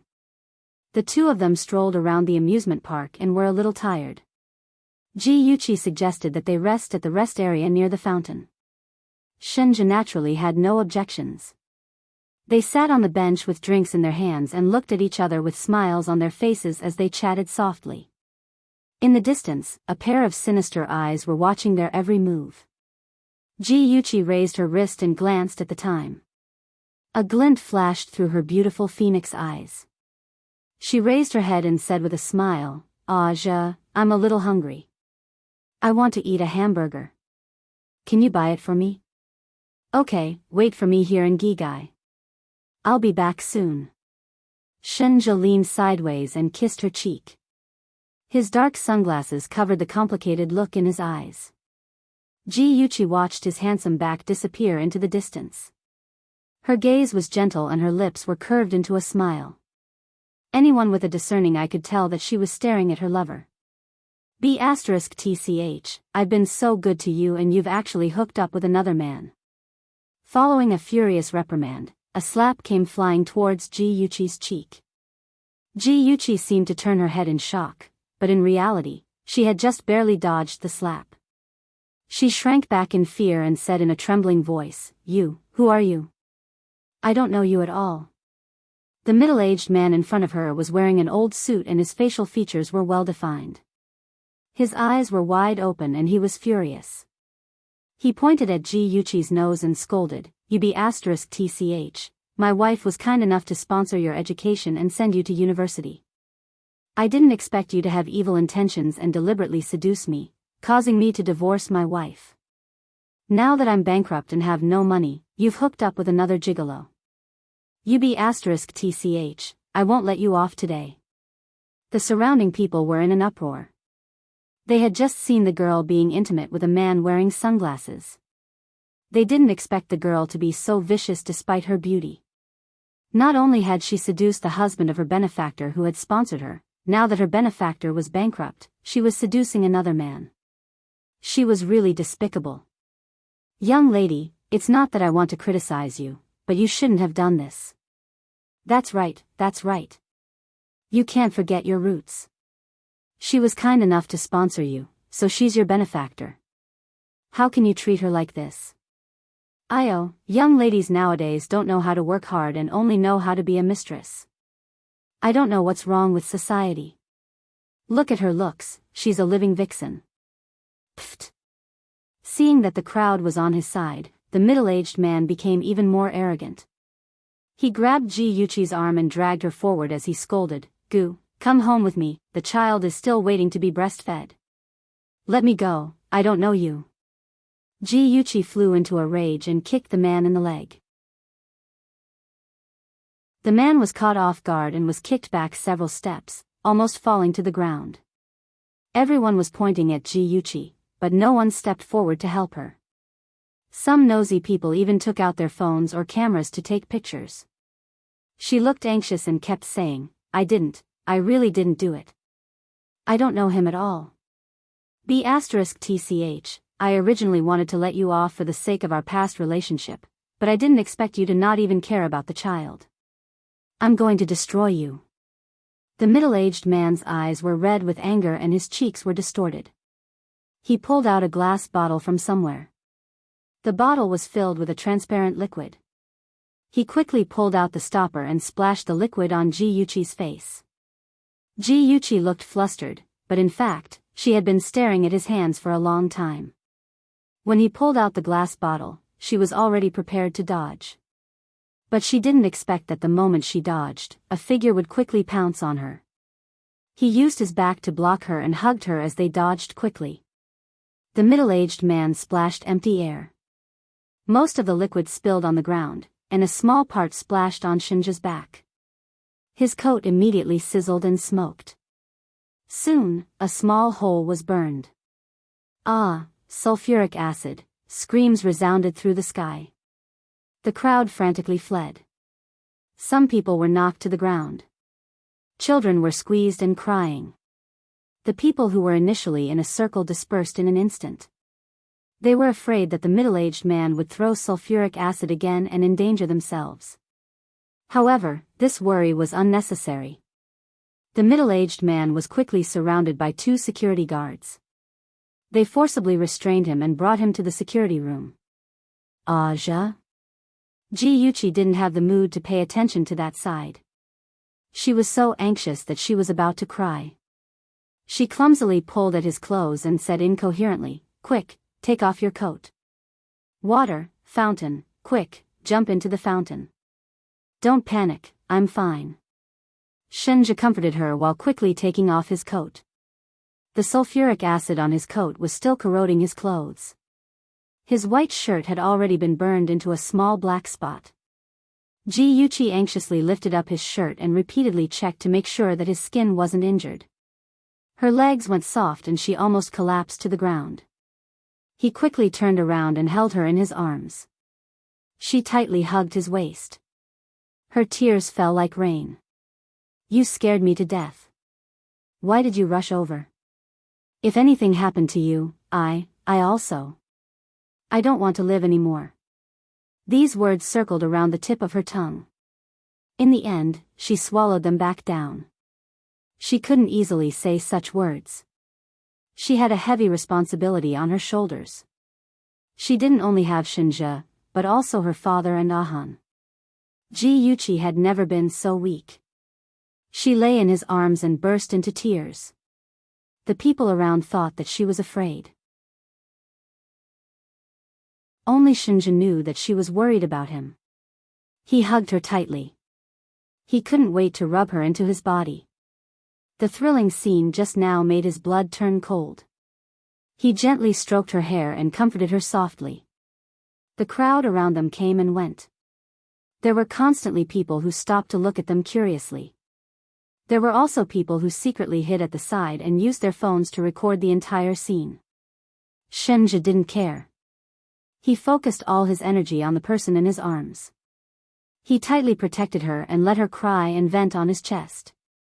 After a few minutes, Ji-Yuchi barely managed to control her emotions. She raised her head with tears on her face and sobbed, "Don't do that again. I don't want you to get hurt." Shinja gently wiped the tears on her cheeks with his fingers and comforted her with a good temper. Listen to our Chi-Chi in the future." Ji-Yuchi's cheeks puffed up. She said unhappily, "You're always coaxing me. If there's danger next time, you'll jump out and block it for me." This was her Shinja. Whenever there was danger, he would always block in front of her. Shinja's eyes curved slightly. It was just like a spring breeze, warm and gentle. He pinched her perky little nose lovingly and chuckled softly. "Since you understand, why are you still forcing me to do something impossible? Chi-Chi, don't deliberately send me away in the future."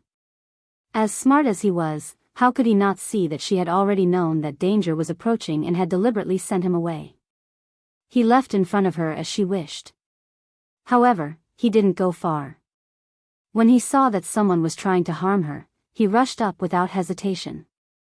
Ji-Yuchi's heart trembled. The words she wanted to say were stuck in her throat.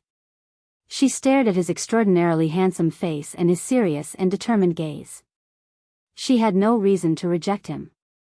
She could only secretly decide that she would never let Qin Tingfang and the others hurt Shinja. A security guard led 2 policemen to them. One of the policemen said, "You two are the victims, right? Please follow us to the police station to make a statement." Shinja nodded. He naturally held Ji-Yuchi's hand and followed them into the police car. The middle-aged man was also sitting in the police car. His hands were handcuffed. When he saw Ji-Yuchi, he opened his mouth and scolded her. Words such as slut and vixen were simply unbearable.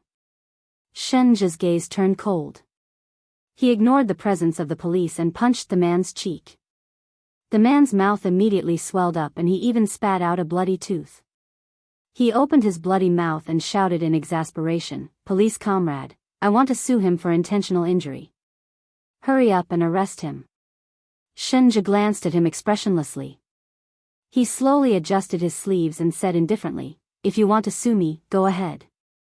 I'll accompany you to the end." "Police comrade, he's so arrogant. Why aren't you arresting him?"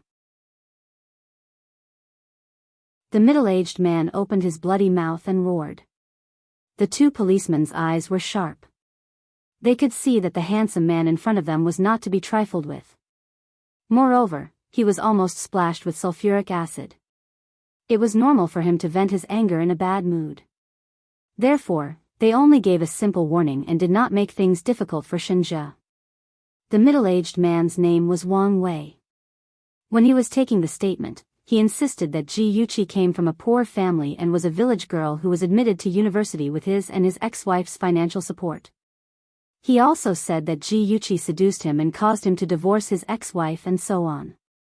His spittle flew everywhere as he spoke with righteous indignation about Ji-Yuchi's heartlessness.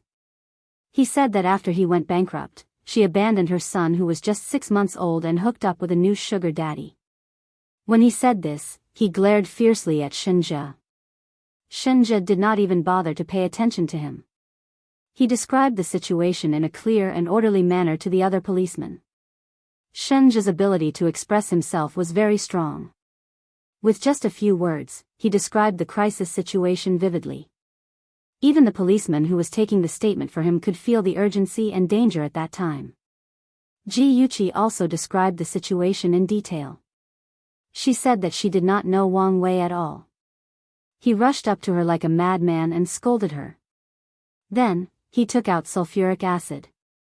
After some investigation, the police confirmed Ji Yuqi's identity and confirmed that she did not have any contact with Wang Wei. After the statement was taken, she could leave. When Ji Yuqi left the police station, she turned back to look at Wang Wei, who was still being interrogated. A thick haze appeared in her eyes. In her previous life, it was this man who pretended to be crazy and splashed sulfuric acid on her cheeks. At that time, she subconsciously used her arms to block it. Her face was not injured, but a few drops of sulfuric acid splashed on her eyes, causing her to lose her sight and her arms to be severely burned. Later, it was Shenja who transplanted his eyes to her.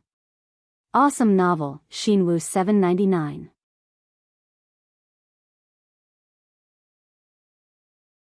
Chapter 868. The operation was a success, and she could see again. However, she had been kept in the dark about how much Shenja had sacrificed for her. She happily accepted Jiang Tianhao's proposal and threw Shenja to the back of her mind. She happily prepared for her wedding. The day before the wedding, Zhe came to her and handed her the aquamarine necklace, saying that it was Shenja's wedding gift. She asked about Shenja's recent situation, and Zhe said that Shenja had been in a car accident and had lost his sight. She was such a fool that she actually believed Zhe's words. Then, she held Jiang Tianhao's hand without any psychological burden and walked down the aisle. It wasn't until the wedding ended that she saw Shenja sitting alone in the last row, looking in her direction with unfocused eyes. Ji Yuqi's heart felt like it had been hit by a hammer when she thought about what had happened in her previous life. It was so painful that she couldn't breathe. She held the arm of the person beside her tightly, and tears flowed out of her eyes uncontrollably. Shenja sensed that something was wrong with her. He put his arm around her waist and leaned into his embrace. "Don't be afraid, Chi-Chi. I'm here for you. Don't be afraid, I'm here for you." When she was most afraid, he would always appear by her side and shelter her from the wind and rain. How blind must she have been in her previous life to not be able to see his love and be fooled by Jiang Tianhao's illusion? Soon, the police found out that Wang Wei had indeed sponsored a poor university student. That girl was called Li Yan. Because of Li Yan's intervention, he divorced his ex-wife and married her. However, after his company went bankrupt, Li Yan ran away with another man, so Wang Wei was greatly affected. He had some mental problems and often cursed young women on the road. Unexpectedly, his behavior escalated this time and he used sulfuric acid to hurt innocent people. In the Ji family's living room, Ji Yuqi stared expressionlessly at the police officer sitting opposite her. "So, the doctor said that Wang Wei has mental problems. Even if he deliberately hurts someone, he doesn't have to bear legal responsibility?" The policeman nodded apologetically. "Yes, Miss Ji, this is the law." Originally, his guardian had to bear the responsibility, but after he divorced his ex-wife, there was only a half-year-old son left at home. There was no guardian at all, so he could only be transferred to a mental hospital for treatment. Ji Yuqi lowered her eyes slightly.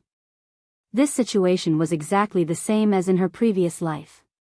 Even if she intentionally hurt someone, she could still avoid jail. At that time, she really thought it was an accident and stupidly didn't pursue the matter. This time, she wouldn't be so merciful. She was silent for a while before she slowly said, "I understand. Thank you for making the trip."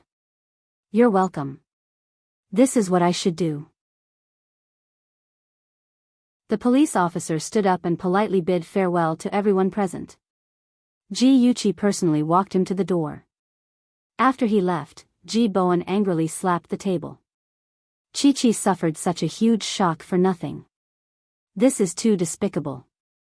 That kind of scum should be locked up in jail. Ji Yuqi inadvertently glanced at Chen Tingfang and caught the flash of smugness in her eyes.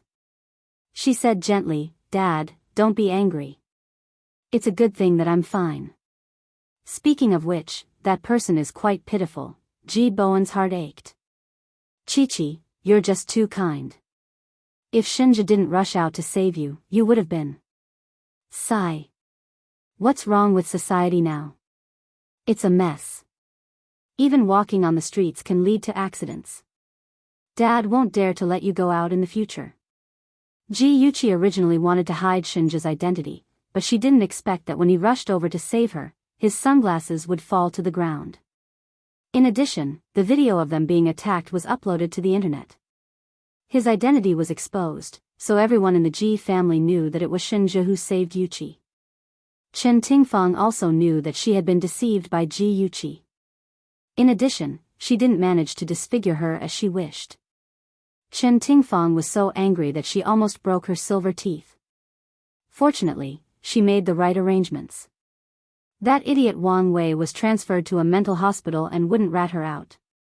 She really didn't understand why Yuchi was so lucky that even someone like young Master Shen would help her. When she compared Yi Zissou to her, she felt even more resentful. Why didn't her daughter live up to her expectations and find a decent son-in-law for her? Chen Tingfang was still sulking. Yuchi obediently comforted her father. The father and daughter talked for a while more. Ji Bowen asked his daughter to go upstairs to rest and recuperate.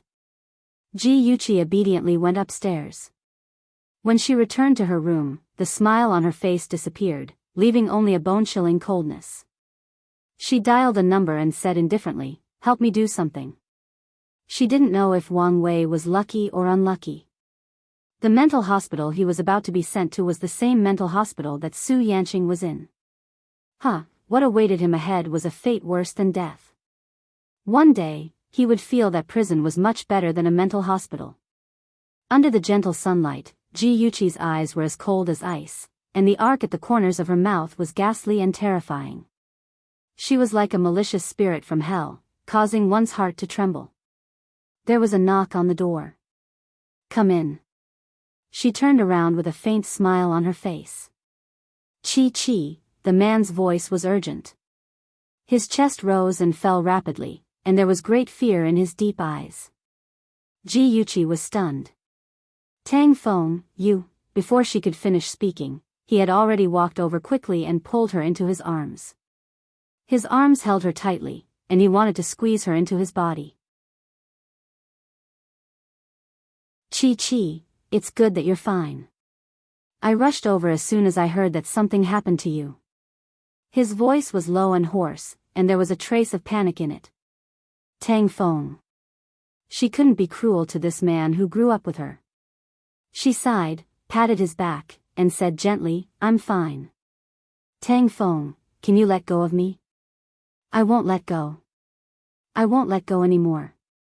Tang Feng's hoarse voice was like sandpaper rubbing against each other. For the first time, someone as arrogant and calm as him showed panic. "Chi-Chi, don't leave me." Yuchi's lips moved a few times. She wanted to say something, but in the end, she didn't say anything. She only said dryly, "Tang Feng, don't be like this." During this period, Tang Feng had been looking for all kinds of reasons to get close to her. She wasn't a fool. She could tell that he wanted to pursue her, but she couldn't reciprocate his feelings. Tang Feng suddenly let go of her. His dark eyes looked at her deeply, then he grabbed her arm and walked out quickly. She was dragged by him and passively followed him. She asked anxiously, "Where are you taking me?" He was silent and only cared about dragging her. Soon, she knew the answer. He dragged her to the door of the study and knocked. "Tang Feng, what's the matter?" Ji Bowen looked at the young man who walked into the study in surprise. His handsome face was solemn, and he was still holding Yuchi's hand. Tang Feng tightened his grip on Yuchi's hand. He looked at Ji Bowen firmly and said seriously and sincerely, "Uncle Ji, I want to marry Yuchi. Please agree." Ji Bowen was stunned. Yuchi was speechless. Ji Bowen coughed. "Tang Feng, do you know what you're saying?" "Uncle Ji, I'm serious. I want to marry Yuchi," Tang Feng said. He looked at Yuchi with a gentle gaze. "I love her. I will love her for the rest of my life. So, please agree to let Yuchi marry me. Ji Bowen frowned slightly. He could tell that Tang Feng was telling the truth, but he had not forgotten what Yuchi had said. Yuchi said that she did not like Tang Feng. Of course, he could not treat her marriage as a joke. Ji Yuchi could tell that her father was in a difficult position. She quickly said, "Brother Tang Feng, I can't marry you." His burning heart was suddenly splashed with a bucket of cold water. His body stiffened, and his pupils constricted.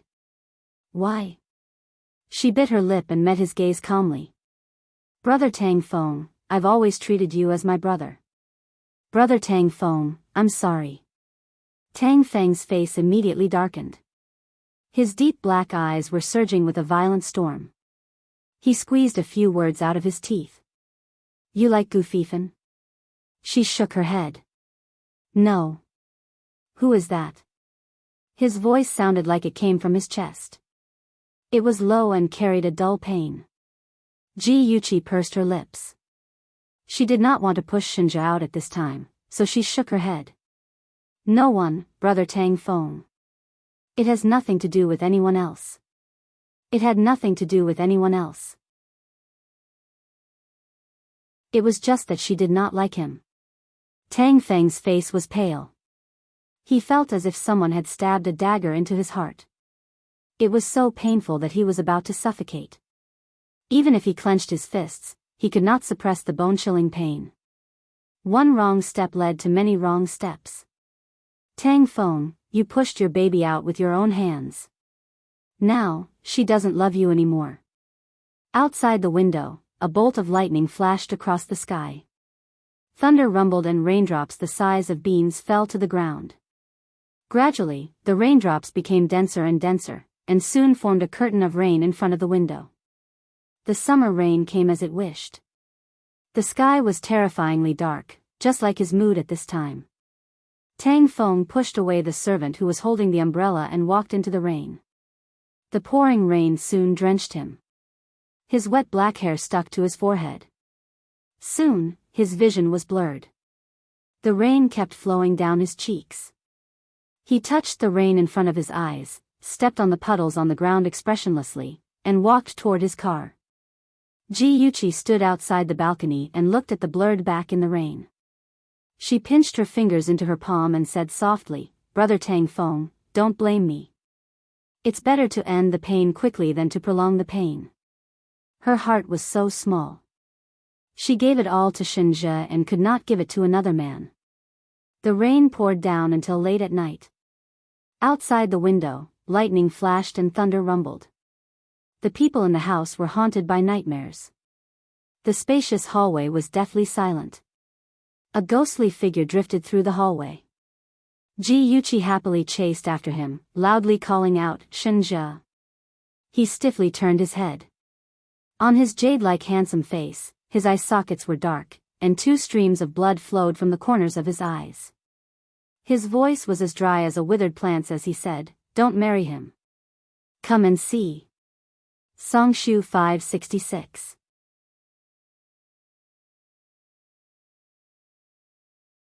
Chapter 869. The Eyes.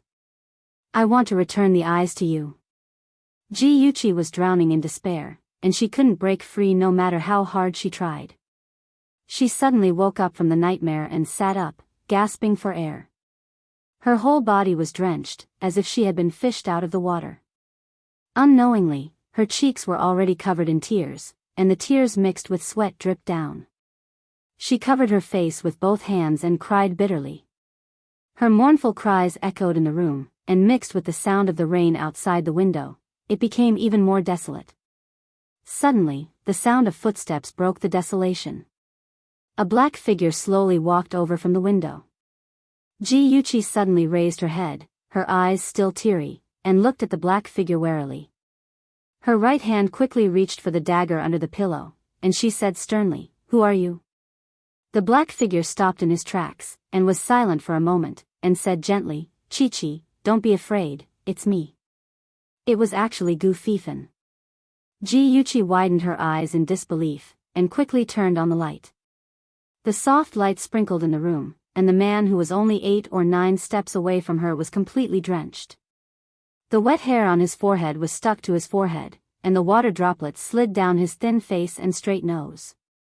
His face was pale, and his eyes were deep, and his whole body exuded a decadent and embarrassed beauty. Every step he took, he left a puddle of water on the floor. She could imagine how badly he was drenched by the night rain. Ji-Yuchi took the coat and put it on, wrapping herself up tightly, and looked at him with a frown. "What do you mean by breaking into my bedroom in the middle of the night?" She had really underestimated him. He could actually avoid the security system and break in without anyone noticing. Gu Fifan didn't answer, and he approached her step by step, his whole body exuding a cold aura. She subconsciously stepped back, and her frown deepened.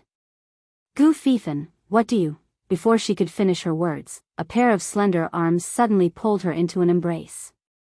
Her warm and soft body was pressed against his wet chest and his cold lips suddenly blocked her lips. He was like a wild beast, his actions were fierce and violent, as if he wanted to prove her existence, biting her over and over again.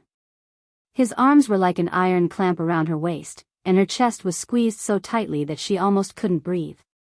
She flew into a rage out of humiliation and bit his tongue.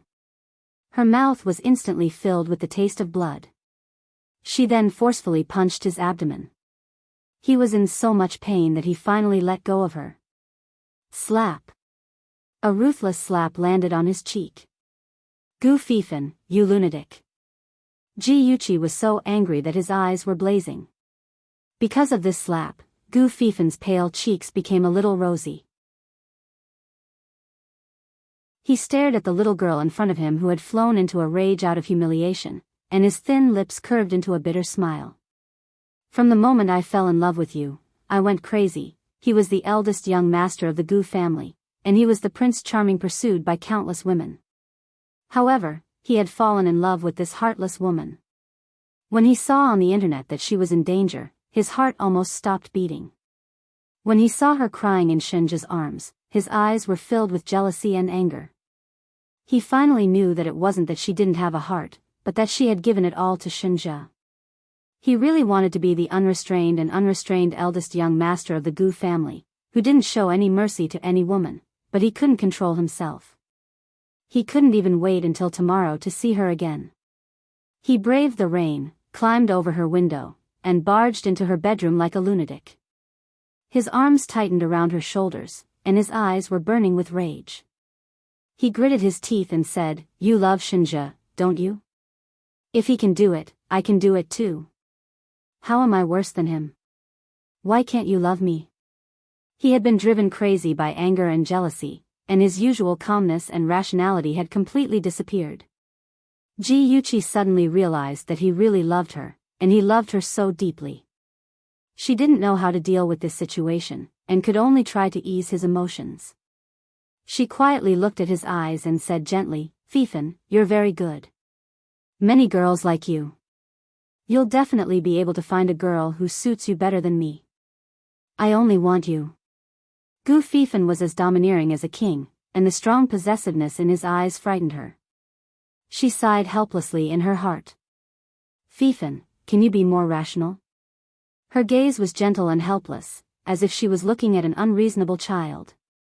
Gu Fifan's chest was filled with a strong sense of annoyance, and there was a faint impulse in his heart that made him want to rush forward, press her under his body, and take her for himself. Because of this thought, the arm that was holding her trembled slightly. His deep eyes gradually turned red, and the imprisoned beast in his body was about to break out. Ji-Yuchi's soft fingers gently covered the back of his hand, and she said gently, "Your clothes are all wet. I'll go get a set of my brother's clothes for you. Take a seat first." Her gentle voice was like a clear spring, and it instantly extinguished the evil fire in Gu Fifan's heart. He quickly retracted his hands from her shoulders, and felt guilty for having such thoughts. His sexy lips pursed, and his voice was hoarse. "Okay." Although Ji Yunhan was already 1.7 meters tall, his clothes were still a little comical when worn by Gu Fifan, who was 1.8 meters tall. After changing his clothes and drying his hair, Gu Fifan seemed to have turned back into that suave young master. He glanced at Ji Yuchi, who had a strange expression on her face, and raised his eyebrows. Laugh if you want, don't hold it in. Ji Yuchi burst out laughing. Afraid that he would be annoyed, she comforted him. Actually, it's not that bad. Gu Fifan curved his lips, and suddenly strode towards her. Her eyes narrowed, and her right foot moved. This small vigilant action made him feel uncomfortable, and he stopped in his tracks, looking at her with deep eyes. Protect yourself in the future, and don't use yourself as bait anymore. If you have any difficulties, feel free to look for me. Ji Yuchi was slightly stunned, and her lips quickly curved into a faint smile. Okay. He looked at her deeply, and his voice was deep. I'm leaving, have a good rest. She felt as if a bottle of mixed feelings had been knocked over in her heart.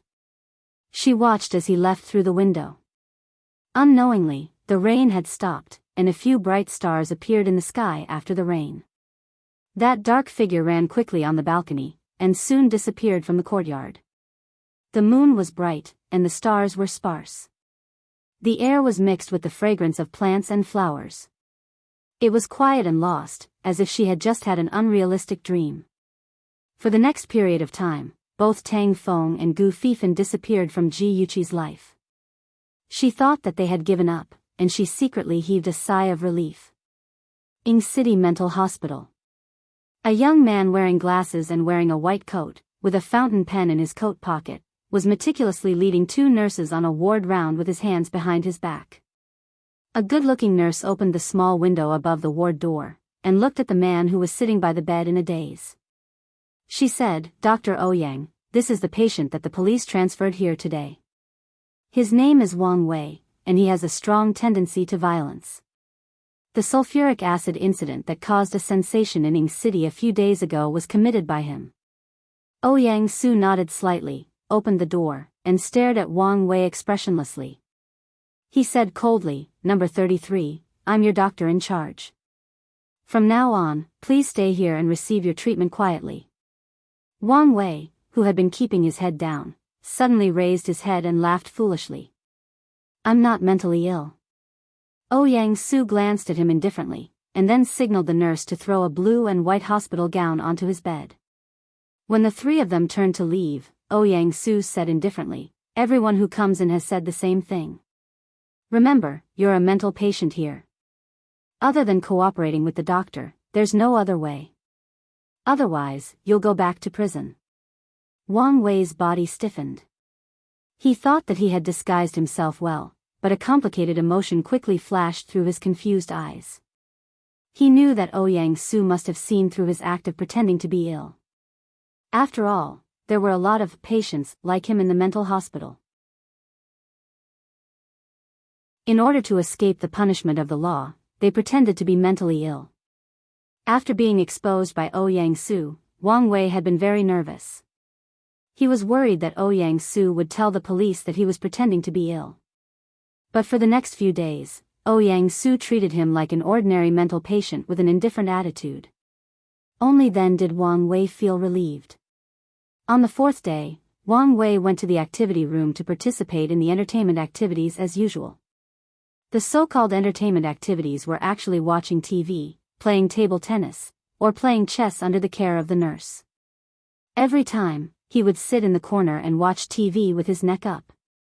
Although he didn't like the program that was being played every time, he still stared at the TV. If he had nothing to do and lived in a muddle-headed way, he might really go crazy. In the not-so-quiet activity room, a woman's painful scream suddenly rang out. The room was full of people, but no one seemed to have heard the scream that got louder and louder. Even the nurse stood in the same place with an indifferent face, motionless. The woman's scream echoed in his ears. Wang Wei stood up and looked for the source of the sound. When he stepped out of the activity room door, he saw in the corner of the stairs, two men in hospital gowns were humiliating a woman. One of the men held down the woman's arm, and the other man with a scar on his face was on top of the woman. He kept moving his waist, and the air was filled with an obscene atmosphere. His hands were still forcefully strangling the woman's neck.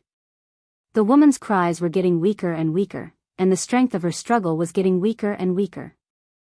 She was like a fish on the verge of death, instinctively opening her mouth to breathe hard. Her dim eyes were wide open, and her eyeballs seemed to be about to jump out of their sockets. Coupled with her disfigured face, it was creepy to see her like this. Wang Wei's back was covered with a layer of cold sweat, and he unconsciously clenched his fingers. Suddenly, a cold voice sounded in his ears. That woman is called Su Yanqing. You may have heard of her. A few months ago, she was still the big miss of the Black Flame sect. Attention, Songshu 566.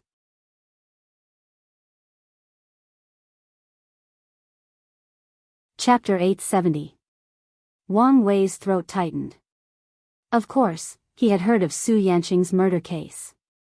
He liked to pay attention to current affairs, so how could he not have heard of it? He even saw her photo in the newspaper. She was a beautiful and proud woman. He didn't expect her to become like this. He turned his head in a daze and saw Ouyang Su standing beside him. He mumbled, "Aren't you going to save her?" Su Yanqing was about to be strangled to death. Ouyang Su's face was indifferent. He coldly said, Su Yanqing once condoned her subordinates to rape more than 10 prostitutes. This is her retribution. Why should I save her? Wang Wei was agitated. He suddenly shouted, "You're a doctor." Ouyang Su coldly stared at him. His gaze was as cold as a poisonous snake's. I'm a doctor, so I'm only responsible for things within the scope of my job. Wang Wei clenched his teeth. The fake confusion in his eyes had completely disappeared, leaving only the flames of anger. He had accused Ouyang Su of being irresponsible, but he had never thought of rushing up to save Su Yanqing himself, because he was afraid of provoking those two lunatics. Ouyang Su seemed to have seen through his thoughts. He sneered and shook his head. He coldly said, "It seems that you haven't adapted to your identity." Wang Wei was startled. His tense body slowly relaxed. The anger in his eyes also quickly faded. Once again, he was at a loss. He no longer looked at Ouyang Su or Su Yanqing. He turned around and returned to the activity room. Ouyang Su pushed up his glasses to cover the coldness in his eyes. The corner of his lips curled up in a mocking smile. At this time, the man on top of Su Yanqing's body quickly moved. He reached his peak and finally let go of Su Yanqing's neck. Su Yanqing had already fainted. She was lying on the ground, allowing the other man to start a new round of abuse. Ouyang Su looked away as if he saw something dirty. He waved his hand and called 2 nurses. They pulled the 2 men away and sent Su Yanqing back to the ward. After all, their purpose was not to let her die easily, but to let her live in pain. In front of the hospital building, there was a garden with green trees and fragrant flowers. Every day, Wang Wei would wander around here for a while. He liked to sit on a bench under the shade of a tree and stare at the tall courtyard wall, imagining what his eldest daughter and youngest son were doing right now. A tall and straight figure quietly stood beside him. His handsome face, which seemed to be carved out of ice and snow, exuded a chilling aura. He coldly said, "Someone once committed suicide by jumping off a building from the 6th floor. His brain was ruptured and his flesh was badly mangled. His corpse is lying right in front of where you are sitting." Wang Wei suddenly felt a chill all over his body. He couldn't help but imagine a bloody scene.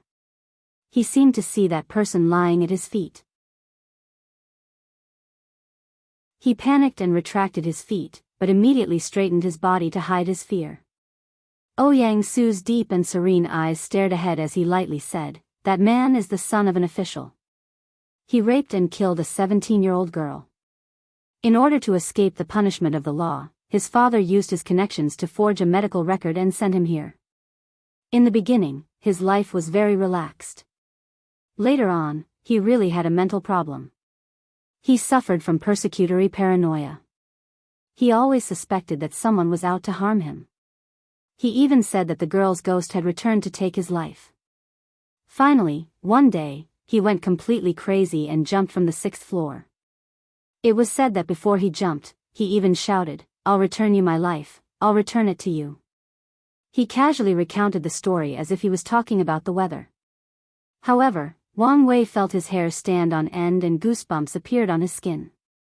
He was originally an atheist, but when he heard this story, his mind couldn't help but imagine the scene of a ghost taking his life. His heart felt waves of fear. Wang Wei forcefully shook his head and cast aside those wild thoughts.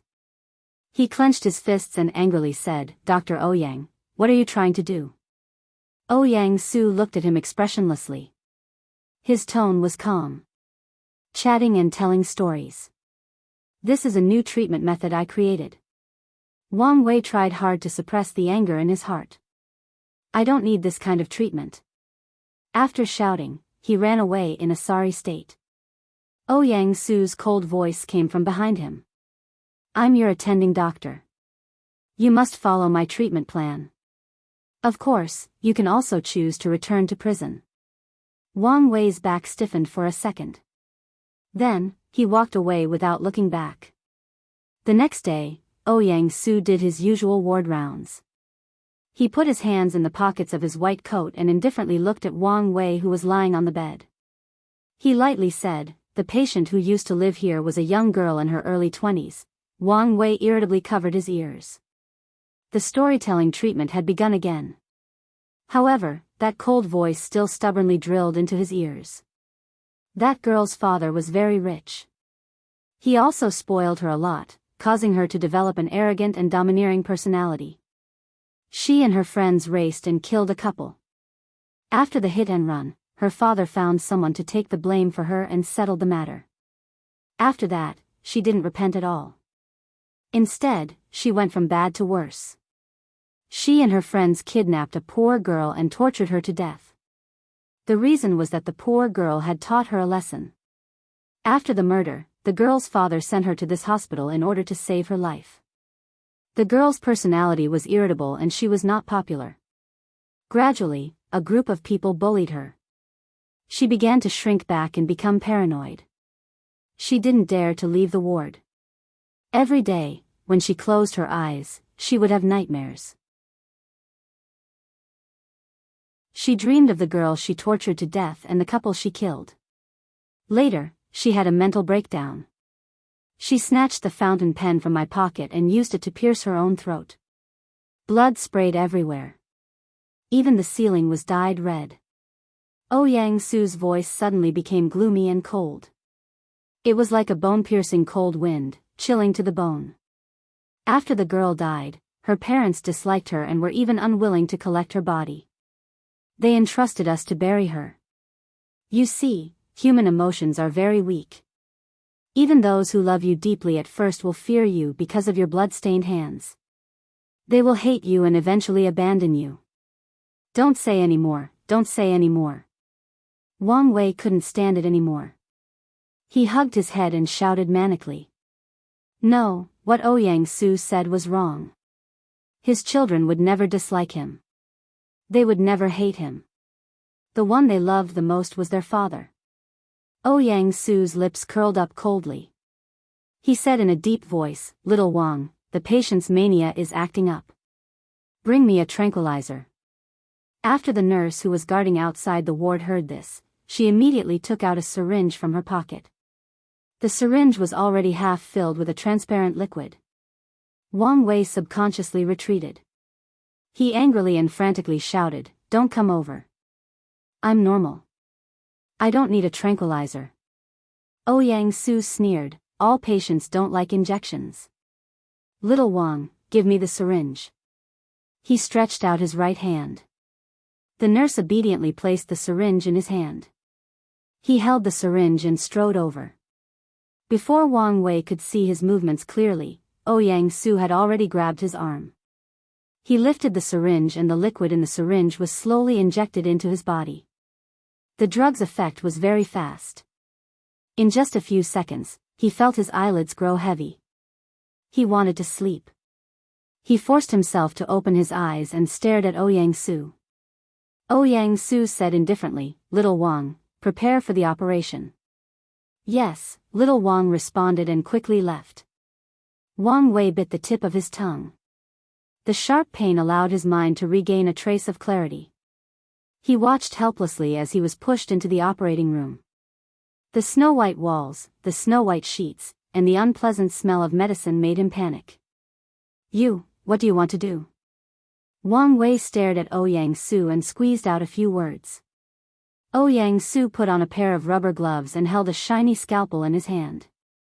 He approached him step by step and said in a calm tone, "In 1949, the psychiatrist Moniz, who won the Nobel Prize in Medicine, invented an operation. The full name is bilateral prefrontal lobe lobotomy. It can reduce the impulsive and aggressive behavior of patients with mania and make them docile.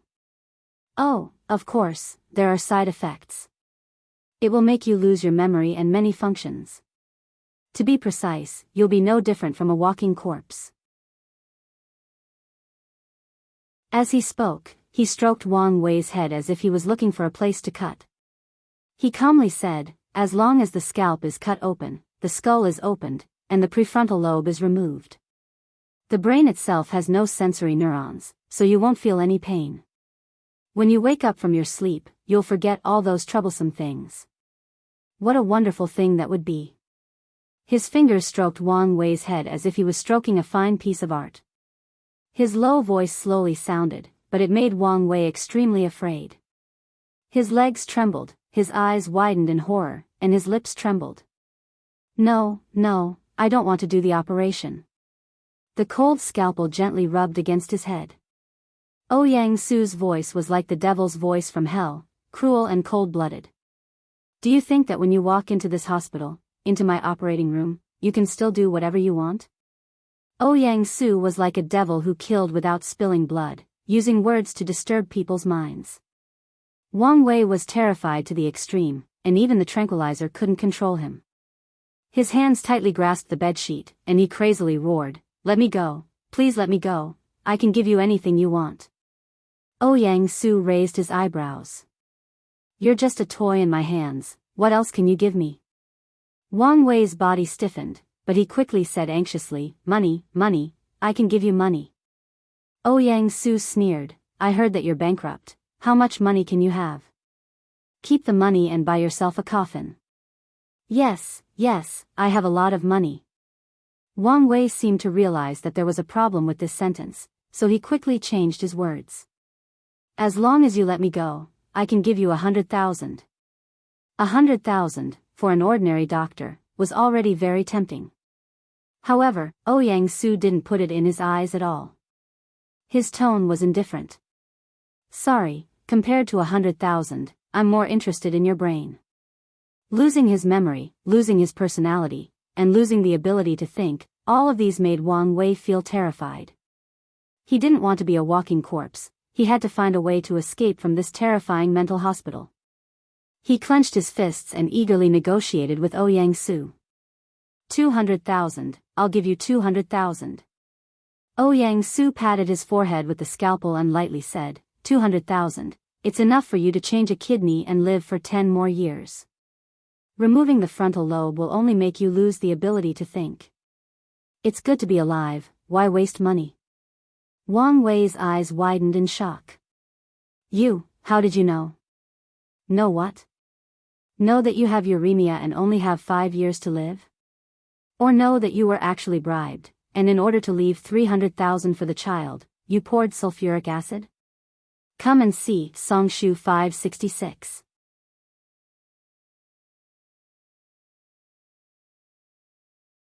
Chapter 871. You know everything? Who the hell are you? Wang Wei's back was drenched in cold sweat. He looked up at the man standing beside him.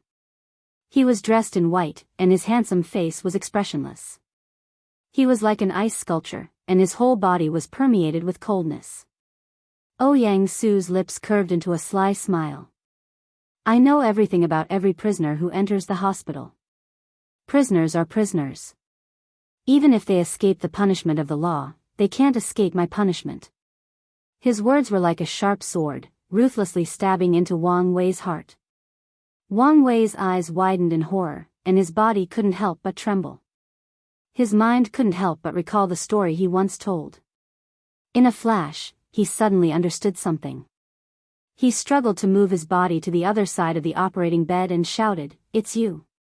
The one who jumped off the building, and the one who committed suicide with a pen, they were all killed by you. Well, not bad.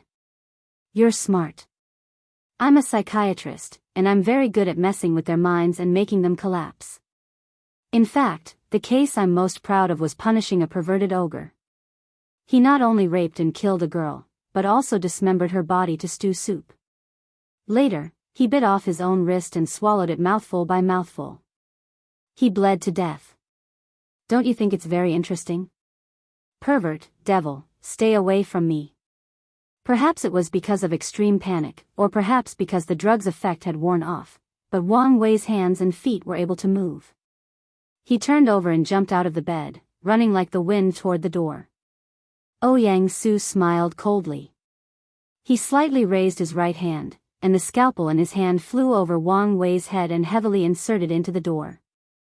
Wang Wei stopped in shock. He only felt a chill on his scalp. He reached out to touch it, and a handful of hair fell down. If Ouyang Su had thrown the scalpel a little lower, half of his head would have been cut off. Wang Wei was so scared that his legs went soft and he couldn't stop trembling. The door was only a few steps away from him, but he couldn't walk over. The sound of footsteps came closer and closer. The tall white figure was getting closer and closer. The gloomy voice sounded like it came from hell. Run, why don't you run? Wang Wei fell to the ground. He knelt on the ground with his hands on the ground and cried bitterly. I beg you, let me go. I didn't mean it, I really didn't mean it. I just wanted to leave a sum of money for my child before I die.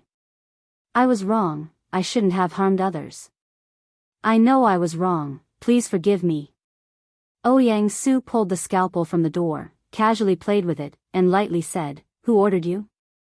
I don't know. It was a man who contacted me. I don't even know how he found me. Wang Wei said incoherently. The man was very tall. When he saw me, he was wearing a black coat and black sunglasses. He gave me a sum of money and a bottle of sulfuric acid. He said that after the mission was completed, he would give me another 200,000 yuan. Before he left, he gave me a photo of Ji Yuqi. He said that he would tell me the time and place of the operation. And I don't know anything else. Ouyang Su took out a photo from his pocket and put it in front of him. Is it this man? Yes, yes, yes. It's him. He also said that I won't go to jail because of this. He'll find a way to arrange for me to be sent to a mental hospital. I can live comfortably for the next 5 years, and he'll arrange for my children to visit me. Wang Wei seemed to be showing his loyalty, and he told him all the details he knew. Ouyang Su looked away and said, Did he mention the title of Mrs. Ji? Wang Wei thought for a bit and shook his head. No. Ouyang Su's face was cold as he said with certainty, He did. You heard him mention it when he was on the phone. Wang Wei nodded. Yes, yes, yes. I heard it. I definitely heard it. Ouyang Su curled his lips. Very good.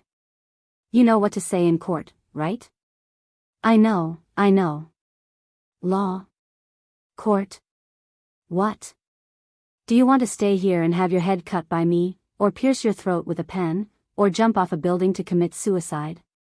No, no, no. I'd rather go to jail. Wang Wei's tense muscles relaxed. He had finally escaped from the devil. Ouyang Su sneered. It's good that you understand. You won't have a good ending if you fall into my hands. Wang Wei desperately nodded his head, indicating that he understood. His flattery was obvious. Ouyang Su stared at him coldly. If anyone finds out about me, I can guarantee that your daughter and son will be sent to a mental hospital for the rest of their lives. I didn't hear or see anything. Please don't hurt my children. As long as he escaped, and as long as the children were safe, Wang Wei wouldn't be stupid enough to run into his gun again. It had nothing to do with him how he dealt with the criminals who deserved it. Ouyang Su lifted his chin. I'm very satisfied that you know what's good for you. You can go out and return to your ward. Remember, don't wander around. If something happens, I can't save you. Wang Wei quickly nodded. He opened the door and carefully walked out. After confirming that the other party wouldn't make things difficult for him, he ran away. The whole corridor echoed with his hurried and panicked footsteps. Ouyang Su closed the door of the operating room, turned around, faced the white curtain, and lightly said, "You can come out now." A woman wearing jeans, a black t-shirt, and black sunglasses slowly walked out from behind the curtain. She chuckled softly and said, as expected of the devil doctor, "You're really good at breaking people's psychological defenses. You flatter me." Ouyang Su lightly glanced at her and handed her the photo in his hand. "This is the photo you gave me. Today, I'll inform the police and tell them that Wang Wei is pretending to be crazy. I think he'll be transferred back to prison soon." "Thank you." Ji Yuqi took the photo. The person in the photo was Xie Bing. He was wearing a black suit and sunglasses. It turned out that Chen Tingfang had bribed Wang Wei through him. Chen Tingfang, this woman, did things flawlessly. If he didn't find a breakthrough from Wang Wei and dragged her into the water, it would be difficult to catch her foxtail. Ouyang Su didn't look at her. He slowly took off the rubber gloves on his hands. He had a pair of beautiful hands. His white and slender fingers were naturally an artist's hands. However, they were stained with a lot of blood. Ji Yuqi suddenly felt a little regretful. She pondered for a moment and slowly said, "Ouyang, put down the burden and be yourself. You'll be an excellent psychiatrist." Ouyang Su's movement stiffened, but he quickly continued. The pause was very short. If Ji Yuqi hadn't been watching him, she wouldn't have noticed. His voice was very calm. "You know too much." From the moment she came to him and asked him to treat Su Yanqing specially and deliberately target Wang Wei, he knew that this woman understood him and knew his background. Ji Yuqi looked at him seriously. "We're the same kind of people. Hatred made us give up on kindness and correct morals. Therefore, I treat you as a friend. I don't want to see you fall into a desperate situation." Ouyang Su raised his head and looked at her beautiful eyes. In her eyes, he saw his ugly self. He also hated that self. However, once something started, there was no turning back. His expression slightly changed and he muttered, "Perhaps on that day, everything will end. It might not be a bad thing." Ji Yuqi shook her head and said in a slightly anxious tone, "You don't understand. Your reputation will be ruined, you'll go to jail, and even pay with your life." Ouyang Su's eyes were blank. So what? Death was the best way to end evil. He had used this method to end the evil lives of many people. Ji Yuqi felt sad. He had wanted to stop his actions long ago, but he couldn't control himself. Therefore, he wanted to be stopped by others. He had long hated life. She didn't know how to persuade him. Her legs uncontrollably walked in front of him and her fingers gently rested on the back of his hand. He numbly allowed her to grab his hand and looked at her calmly. She slowly bloomed a smile and said softly, "Actually, this world is still very beautiful. Although I have hatred in my heart, I also have people I want to protect. I also have people who love me. For them, no matter how difficult it is, I have to live on. Ouyang, you will definitely have such a person too. Ouyang, you're not a god. You can't punish all evil on behalf of the law. You're a human. You'll feel pain, loneliness, and love. Being a person who can cry and laugh is much better than being a god who has no desires." Her voice was gentle and her gaze was clear. It was like a spring breeze that caressed one's face, making one unable to help but sink into it. She lowered her eyes slightly and looked at their overlapping hands. She smiled and said, "Do you feel it? The warmth from a friend?" Her fingertips were cold at first, but after their skin touched for a while, they gradually warmed up. The warmth from her palm was also transmitted to his body. It was like a warm current flowing into his cold heart. He suddenly felt irritated, as if he had been seen through. He flung her hand away and used sharp words to protect himself. Since you want me to help you, why do you have to be so pretentious? Yes, that's why I'm very despicable.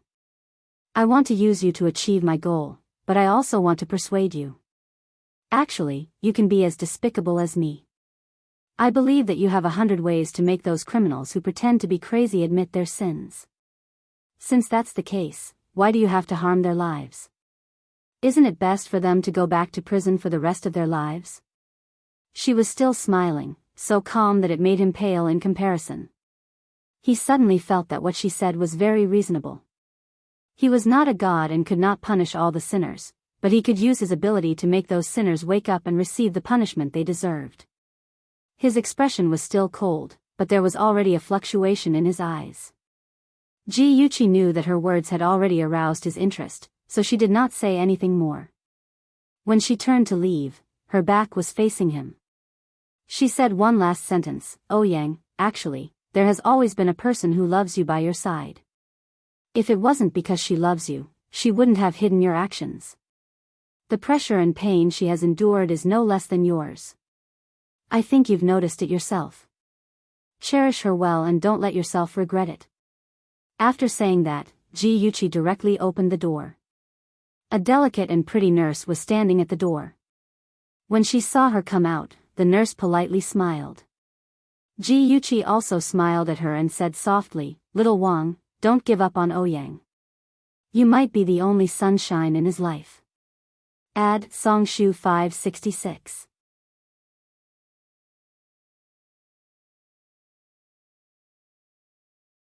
Chapter 872. Little Wang's eyes widened in shock, and her cheeks quickly turned red. Ji Yuqi smiled and walked away under her astonished gaze. Ouyang Su, known as the Devil Doctor, was arrested by the police 3 years later on suspicion of murder. The Devil Doctor was the nickname given to him by the media at that time. Little Wang, the nurse, was also arrested at that time. She was suspected of covering up for him. She knew that Ouyang Su used professional skills to induce patients to commit suicide, but she hid it for him for 6 years. At that time, the media speculated that Little Wang was forced. However, Ji Yuqi felt that it was because of love. Only love could be so tolerant. Ji Yuqi had been shocked when she'd first seen the case. Ouyang Su seemed ruthless, but he was very emotional. At that time, his sister was raped and killed by the son of an official. The son of an official took advantage of a loophole in the law and falsified medical records, pretending to be mentally ill, and was admitted to a mental hospital. In order to avenge his sister, he worked hard for 3 years before he entered the hospital. Step by step, he drove the son of an official crazy and to his death. Since then, Ouyang Su saw through the darkness of society and embarked on the path of punishing criminals who pretended to be mentally ill. The first story he told Wang Wei was that the son of an official who jumped off the building was actually the person who killed his sister. Ouyang Su killed more than 10 people and was finally sentenced to death. Little Wang was also sentenced to 2 years in prison for covering up for him. After his matter was exposed, it caused a huge social reaction. Some people even called for him not to be sentenced to death because everyone who died in his hands deserved it. He had never hurt the innocent.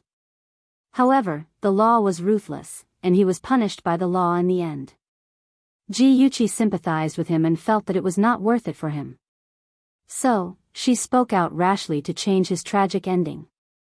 Facing the bright sun, she walked out of the mental hospital and stopped to look at the blue sky. A faint smile rose on her lips. She hoped that her words would have an effect. 3 years later, Ouyang Su became a famous criminal psychologist in the country.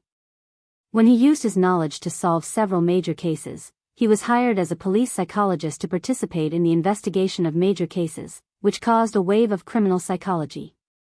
In the same year, he married Little Wang and invited Ji Yuqi and her husband to attend the wedding. During the toast, he specially gave a toast to Ji Yuqi to thank her for guiding him in the right direction, which caused Shinja to be jealous. This is a story for later, so let's not talk about it for now. Soon, the media revealed that Wang Wei was pretending to be mentally ill.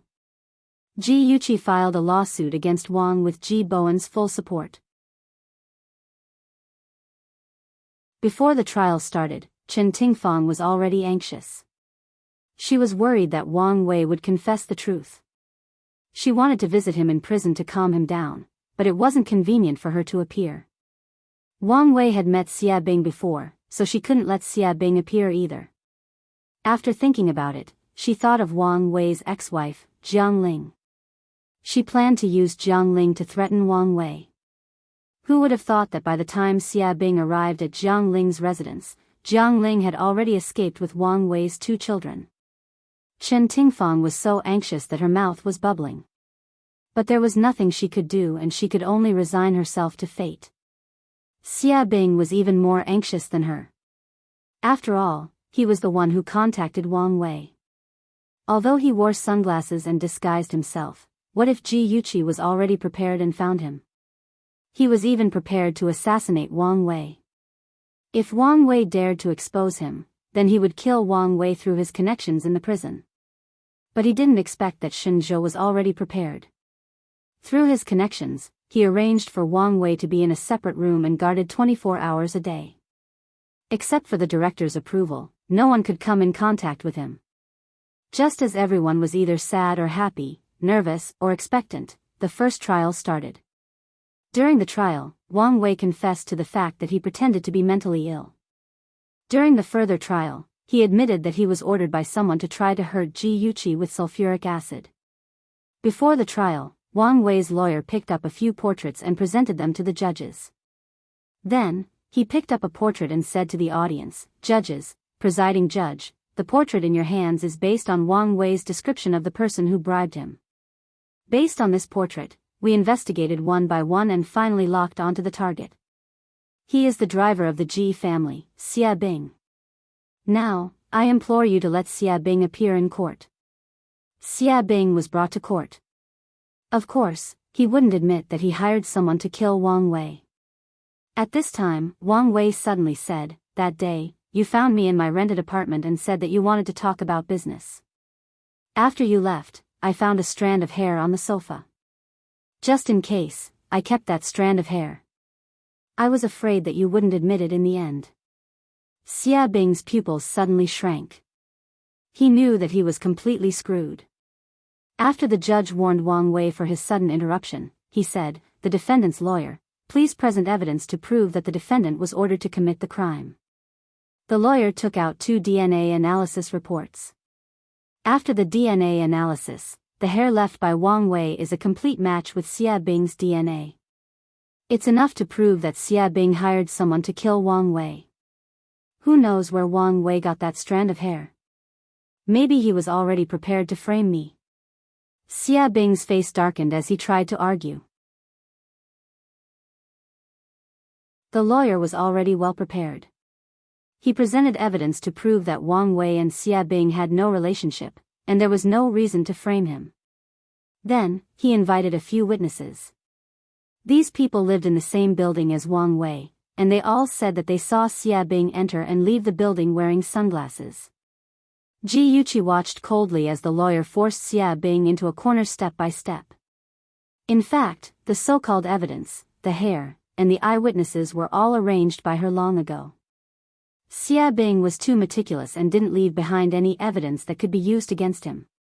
Unfortunately, he didn't know and had no way to prove his innocence. In the end, Xia Bing committed the crime of intentional injury for hiring someone to kill Wang Wei and was sentenced to 2 years in prison. Although Wang Wei was counted as an accomplice, he was the one who committed the crime.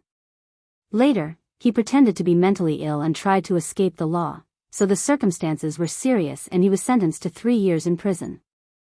After the criminal was escorted out of the court, the reporters swarmed over.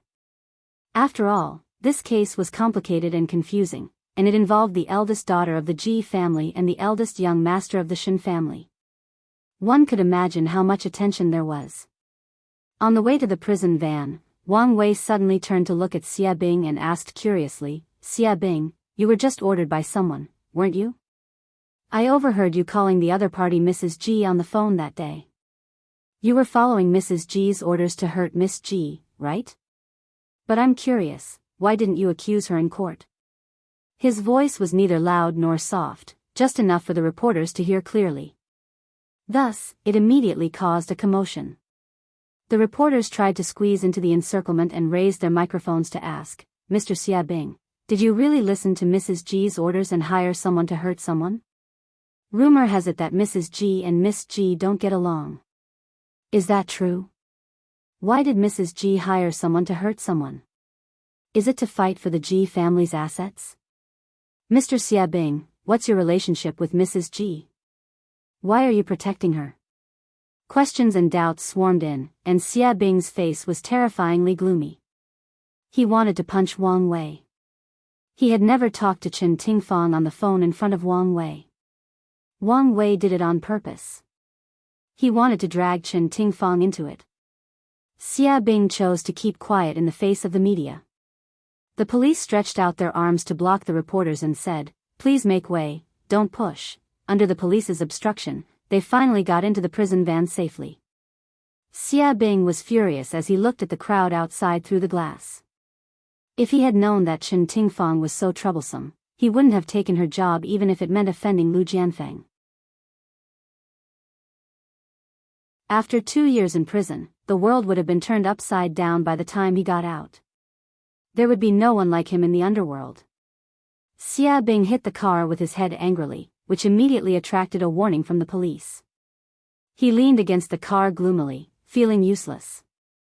Because of Wang Wei's words, Chen Tingfang became famous. She was ranked first on the list of the most vicious stepmothers in the rich families. Many secrets were gossiped about, such as how she often abused Ji Yuqi and her brother at home, how she bribed people to kidnap Ji Yunhan, how she hired people to hurt Ji Yuqi, and so on. She became a joke in the upper-class women's circle. Even the upper-class women who used to be close to her would tease her, saying things like, "If you want to do it cleanly and don't leave any evidence behind," or, instead of targeting the siblings, "Why don't you give birth to a son and stabilize your position?" Chen Tingfang was so angry that she vomited blood. Ji Yuqi watched on calmly, expressing that she was enjoying the show. Of course, she was the one who had come up with the most vicious stepmother ranking. Moreover, it had been quoted by the tabloid entertainment magazines and newspapers, and its sales for that period had skyrocketed. Ji Bowen flew into a rage. In front of the whole family, he did not give Chen Tingfang any face and reprimanded her. Chen Tingfang sobbed and pretended to be innocent. "Bowen, that Wang Wei is obviously framing me.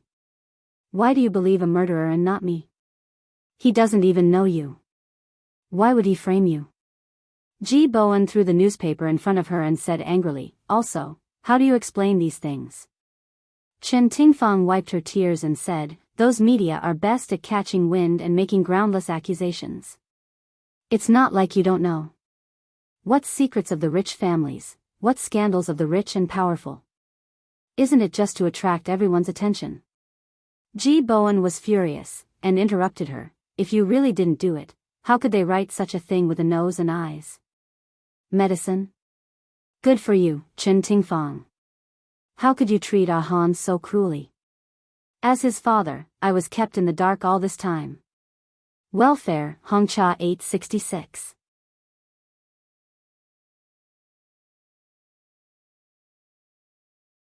Chapter 873. The more he spoke, the angrier he got.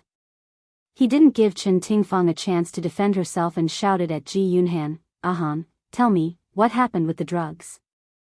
Ji Yunhan scratched his head and said uncomfortably, "Dad, don't be angry. That incident happened a long time ago. Previously, I met a few friends in the underworld and they drugged my drink. If I didn't wake up, would have been injected with drugs.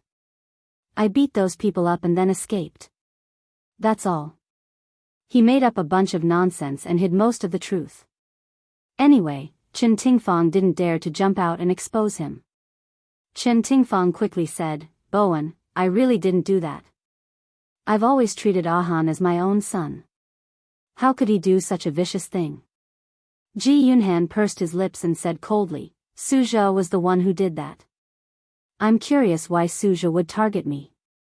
Su Yanqing is Suzhou's sister. That woman even planted a bomb under his sister's car. I really don't know why the siblings are always going against the Ji family." Ji Bowen also knew about the bomb, but he didn't think too much about it at the time. Now that he thought about what had happened to his son, his face instantly turned ugly. A thought gradually formed in his mind. He suddenly raised his head and stared at Chen Tingfang gloomily. Your ex-husband, Yi Zhaoxian, was once Su Yanqing's lover. Why was he tortured to death by Su Yanqing? Could it be that he did something behind Su Yanqing's back? Chen Tingfang didn't expect Ji Bowen to be so smart and be able to guess the truth. She secretly clenched her fists, but her face was still wet with tears. She sobbed, after I divorced Yi Zhaoxian, I never saw him again. Bowen, do you hate me that much? How could you suspect my relationship with him? I'm dead. As she spoke, she covered her face with a handkerchief and cried in despair. Seeing her heartbroken appearance, Ji Bowen also felt bad. So many things had happened at home, and the children had encountered so many dangers, but he actually didn't know. And the evidence pointed to his wife, indicating that she was the culprit. All of this made his head hurt even more and his heart hurt even more. Ji Bowen's face was gloomy and he frowned in deep thought. Ji Yuqi and her brother didn't speak. Only Chen Tingfang's sobs could be heard in the living room. The atmosphere in the living room was suffocating. Just then, a clear and pleasant voice drifted over. Mom, Uncle Ji, we're back. When Chen Tingfang heard her daughter's voice, she quickly stopped sobbing and wiped away her tears. Just then, Yi Zhisu held onto Jiang Tianhao's arm and quickly walked into the living room. Behind them was a servant who was holding bags of various sizes. It was obvious that the two of them had a pleasant honeymoon trip. Their faces were rosy and they were in high spirits. Yi Zhisu's brows carried the unique charm of a newly married woman. When they got closer, they realized that the atmosphere wasn't right. Yi Zhisu let go of Jiang Tianhao's arm and quickly walked over to Chen Tingfang. Her face was full of worry. Mom, what's wrong? Are you not feeling well? Chen Tingfang secretly pinched the back of her hand and smiled. I'm fine. Zhisu, Tianhao, did your trip go well? Yi Zhisu received her hint and didn't ask any further. She giggled and said, it went very well. We went to a lot of fun places. That's right, mother-in-law. You don't know this, but Zhisu had so much fun that she didn't want to come back. Jiang Tianhao was still as handsome and gentle as ever. He laughed and teased to liven up the atmosphere. Then he turned to Ji Bowen and said with a smile, Father-in-law, wherever we go, Zhisu will collect interesting local trinkets and bring them to you. She hopes that you can forgive her for being insensible in the past. Yi Zhisu pouted cutely. She tugged at his arm and shook it. Hey, you were the one who said that. Why are you pushing the blame onto me? Uncle Ji, you mustn't believe what he said. He collected all those trinkets. I also said that Uncle Ji wouldn't like those childish things. Guess what he said? He said that you don't lack anything but some interesting trinkets, Uncle Ji. The husband and wife echoed each other and deliberately said some funny things. No matter how angry Ji Bowen was, he couldn't lose his temper. It was rare for the family to be reunited. He changed his expression and said to them in a rare kind tone, since you prepared small gifts, why don't you take them out for me to see? Jiang Tianhao patted the back of Yi Zhisu's hand and smiled brightly. Hurry up. Father-in-law has already said that if the gifts don't satisfy him, be careful that he won't give us food to eat. Yi Zhisu stuck out her tongue playfully. She ran to the pile of bags and rummaged through them. Jiang Tianhao naturally sat across from Ji Bowen and chatted about the interesting things that happened during their trip. Ji Yuqi also chatted with him. The atmosphere became more harmonious. Ji Bowen nodded in satisfaction. He thought that after Jiang Tianhao and Yi Zhisu got married, Jiang Tianhao was much more sensible than before. This is for Uncle Ji. Uncle Ji, these are all local trinkets. Please don't dislike them. Otherwise, we won't be able to eat lunch. Yi Zhisu held a beautifully wrapped big box in front of Ji Bowen and joked playfully. Ji Bowen smiled and said, let me see what it is first. He opened the box and saw that it was filled with handicrafts or works of art. There was a ceramic snuff bottle, a set of stamps from 1956 to 2004, a Balinese wooden statue of a goddess, and so on. Although they weren't expensive, they were quite interesting. It was obvious that the two of them had put in some effort. Ji Bowen was still very satisfied. The gift that the couple gave to Chen Tingfang was a very Greek-style jewelry necklace. As soon as she took it out of the jewelry box, she felt that it was dazzling and very charming. The gift for Ji Yuqi was a forget-worry bead made of black agate. Yi Zissou affectionately tied it around her wrist and said with a smile, "Sister Chi-Chi, it is said that forget-worry beads can bring beautiful blessings to people. I wish that you will forget your troubles and sadness and will always be so beautiful." Ji Yuqi lowered her eyes and looked at the forget-worry bead on her wrist. Her lips curved into a faint smile. "Thank you, Zissou. I also wish you and Tianhao a happy life." Yi Zissou smiled sweetly. "Thank you, Sister Chi-Chi. We will definitely be happy." Hearing Yuqi's blessing, Jiang Tianhao felt very uncomfortable. Had she forgotten about him so quickly? It was obvious that he had forgotten his current identity. The way he looked at Ji Yuqi became complicated. Fortunately, Yi Zissou suddenly said, "Of course, we can't forget Ahan's gift. Ahan, this is your gift. Quickly open it and see if you like it." Ji Yunhan looked up and revealed a bright smile.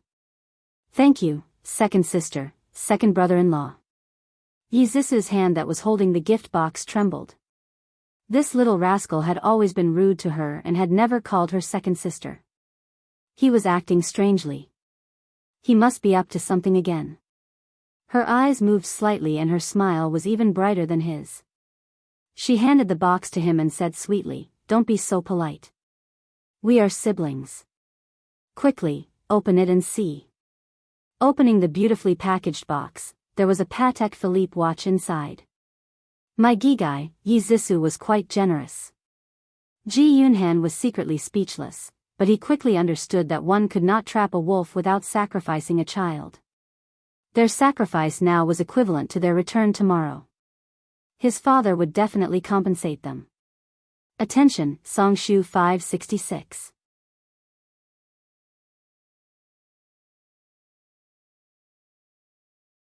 Chapter 874. Sure enough, Ji Bowen saw the expensive watch and frowned. "You two just got married. Don't be too extravagant." Jiang Tianhao stopped smiling and said seriously, "How can I be stingy with my family? However, we will do what we can in the future. Please don't worry, father-in-law." Ji Bowen nodded in satisfaction. "Quit your original job and rest for 2 days. Then report to the company. I want you to train in the marketing department. What do you think?" Jiang Tianhao hurriedly said, "Father-in-law's arrangement is very good. I also plan to train in the marketing department. Please don't worry. I won't let you down." "Very good. You two must be tired. Go upstairs and rest. Don't go back tonight. Stay here for dinner." After Ji Bowen finished speaking, he glanced at Chen Tingfang. "Tingfang, come with me to the study." Chen Tingfang knew that she couldn't avoid it today. She didn't want her daughter and son-in-law to see that something was wrong. She smiled and agreed. Then, she instructed the kitchen to make a few dishes that her daughter and son-in-law liked. Then, she went upstairs to the study. Ji Bowen sat behind the desk with a cigarette in his hand. He hadn't smoked in a long time. He would only smoke when he was troubled. Chen Tingfang looked down and walked behind him in an extremely gentle manner. She massaged his shoulders and said softly, "Bowen, you still don't believe me?" Ji Bowen's face was gloomy and his voice was hoarse. "The evidence is right there. How do you want me to believe you?" She said aggrievedly, "What kind of evidence is that?" "It's just the media's wild guesses. I've been with you for so many years. Don't you know my character?" Ji Bowen pinched the space between his eyebrows with a headache. Some time ago, Chen Tingfang had indeed done many inappropriate things, and there were indeed many suspicious points about her that made him suspicious. But after all, feelings prevailed. He was unwilling to believe that the simple and cute girl from back then had now become a vicious woman. But this time, he was really angry. His son and daughter were hurt, but they hid it from him and refused to tell him. Did they think that he didn't have the ability to protect them? His wife was his family, and so were his children. In fact, his children were even more important in his heart. If Ting Fang was really ambitious and dared to harm his children, he would definitely choose to stand on their side. After making up his mind, his gaze became firm and cold. He turned his head and stared at Ting Fang. In a deep voice, he said, "If I find out that you really did these things, I won't care about our past relationship. Ting Fang, don't disappoint me again. I'm a man of my word." The cold glint in his eyes was like a sharp sword that mercilessly pierced her heart. Her eyes reddened and tears fell uncontrollably. "I've always known that in your heart, I can't compare to Yuchi and her brother. That's why I've always known my place. I didn't want you to hate me." Even though she was getting on in years, her appearance was still very good. When she cried, she looked so pitiful that people couldn't help but want to take pity on her. However, Ji Bowen wasn't in the mood at that moment. He waved his hand tiredly. "Stop talking. You can leave first. I still have work to do." Ting Fang was very smart. She knew when to be obedient and when to be willful. She put on an affectionate look that said, "Even if you misunderstood me, I still love you very much." She looked at him as if she wanted to say something. Then, she left the study. Ji Bowen watched her figure disappear at the door and sighed deeply. Ting Fang had just returned to her room when Yizisa knocked on the door. She walked in with a worried expression. "Mom, what happened? You and Uncle Ji don't seem right." Ting Fang leaned against the chair dispiritedly. She pointed at the gossip magazine on the coffee table. "Take a look. I'm now a celebrity in Ing City. Ranking of the most vicious stepmothers in the wealthy families. Number 1, Ting Fang. Reasons for being on the list: first, she's heartless enough. Not only did she secretly abuse 2 children who weren't her biological children, she even bribed people from underground organizations to kidnap her stepson and tried to inject him with drugs. She bribed Wang Wei to splash sulfuric acid on her stepdaughter in an attempt to disfigure her. Second, her acting skills are high-end and classy. She can be considered a best actress. Her acting as a virtuous wife and loving mother is so vivid that even her husband, who shares the same bed as her, is kept in the dark. I'll give you 32 likes. Most vicious stepmother, please do your best. We all have high hopes for you." The magazine published Ting Fang's photos and her vicious deeds. The more Yizisu read, the more alarmed she became. 80 to 90% of the content was true. What was more frightening was that the person who leaked the news even stated the time and place clearly. Yizisu's fingers tightened and she crumpled the magazine into a ball. She said anxiously, "Mom, what's going on? Why would those things appear in the magazine?" Ting Fang said coldly, "The person who leaked the news seems to have been hiding in the dark and spying on us. Other than Ji Yuchi, I can't think of a second person who knows about these things. Every time we deal with Ji Yuchi, we're always tricked by her. She seems to have known what we're going to do. Zisu, do you think she installed a listening device in our room?" Zisu was shocked. "That can't be." "Humph, that's hard to say. I'm going to get someone to check this villa thoroughly. For safety's sake, we'll all get a new SIM card. In the future, we'll use the new SIM card when we talk, in case she eavesdrops on us. Also, if there's anything important in the future, we'll discuss it outside." Yizisu hesitated for a moment. "Mom, don't you think you're making a mountain out of a molehill? Maybe she's just too lucky, or maybe we gave ourselves away and made her realize that something was wrong."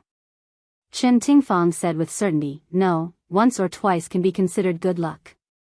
But to be able to turn danger into safety every time, that's very unusual. Zissou, this time, I've lost a lot.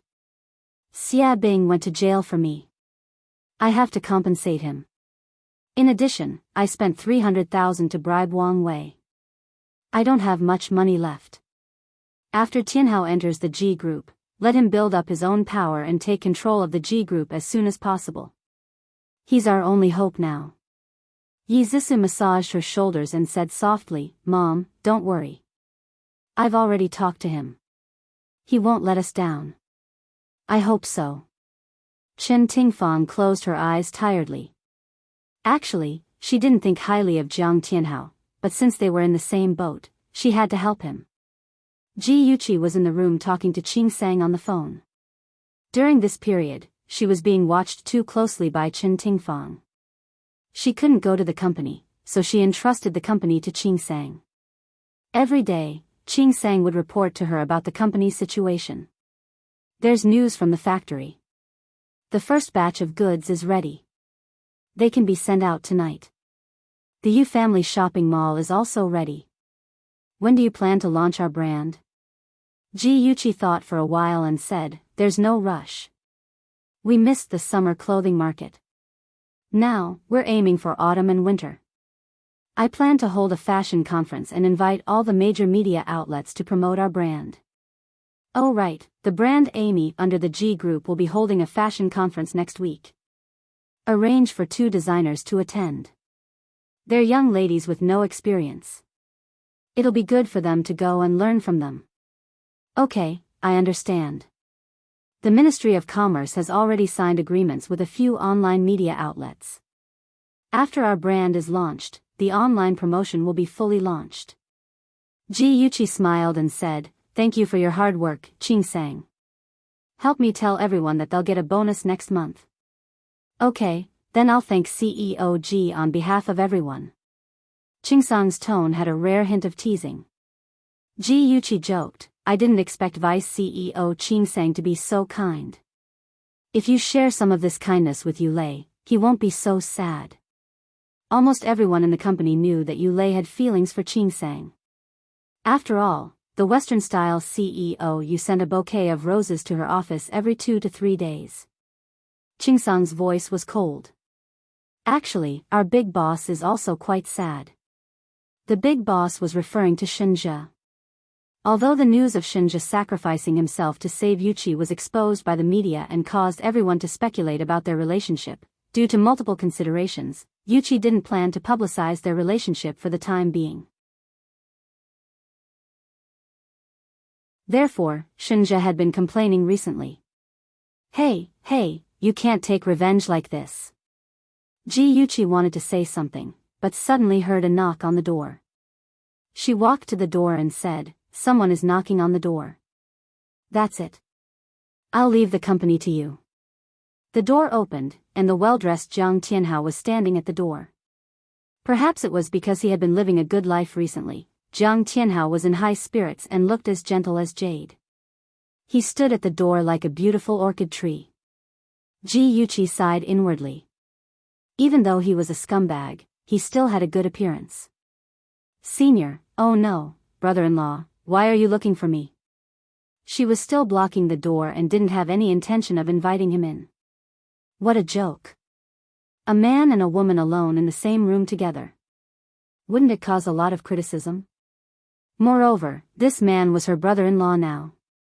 Jiang Tianhao seemed to have sensed her vigilance. His eyes darkened slightly, the smile on his lips froze, and his voice was a little bitter. Yuqi, I just read the newspaper and found out that you were almost splashed with sulfuric acid. I was worried about you, so I came to check on you. Are you okay? Ji Yuqi's voice was calm. I'm fine. Thank you for asking. His gaze was deep. Aren't you going to invite me in? She said indifferently, it's not very convenient. He was stunned. He didn't expect her to be so direct. He smiled bitterly and said, why do you have to be so clear? You know that I won't do anything to you. I know, but I can't guarantee that others will understand. You should know the phrase, melon and plum field. Ji Yuqi didn't think that she was a good person, but she also had a bottom line. She hated mistresses and couldn't let herself be one. Before he got married, she could pretend to like him and play with his feelings. But after they got married, she wouldn't give him that illusion anymore, and she wouldn't interfere in his marriage with Yizisu. Jiang Tianhao's thin lips moved a few times. His deep eyes were fixed on her, and there were many complicated emotions surging in them. After a moment of silence, he said in a low voice, "Yuchi, must you be so heartless to me?" Ji Yuchi's expression was indifferent. "From the moment you got married, there was only the relationship between sister and brother-in-law left between us. Since you've married Zisu, please cherish her. Don't eat from the bowl and look at the pot. If you do, I will look down on you." He was shocked and stared at her in disbelief. "How can you say such things? Don't you understand my feelings?" Ad Shinwu 799.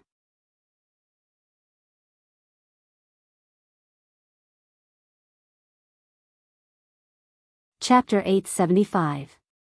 Ji Yuchi frowned impatiently. She really wanted to pry open his head to see what was going on inside. Could it be that he could have an extramarital affair just because he loved her? Scumbags were disgusting.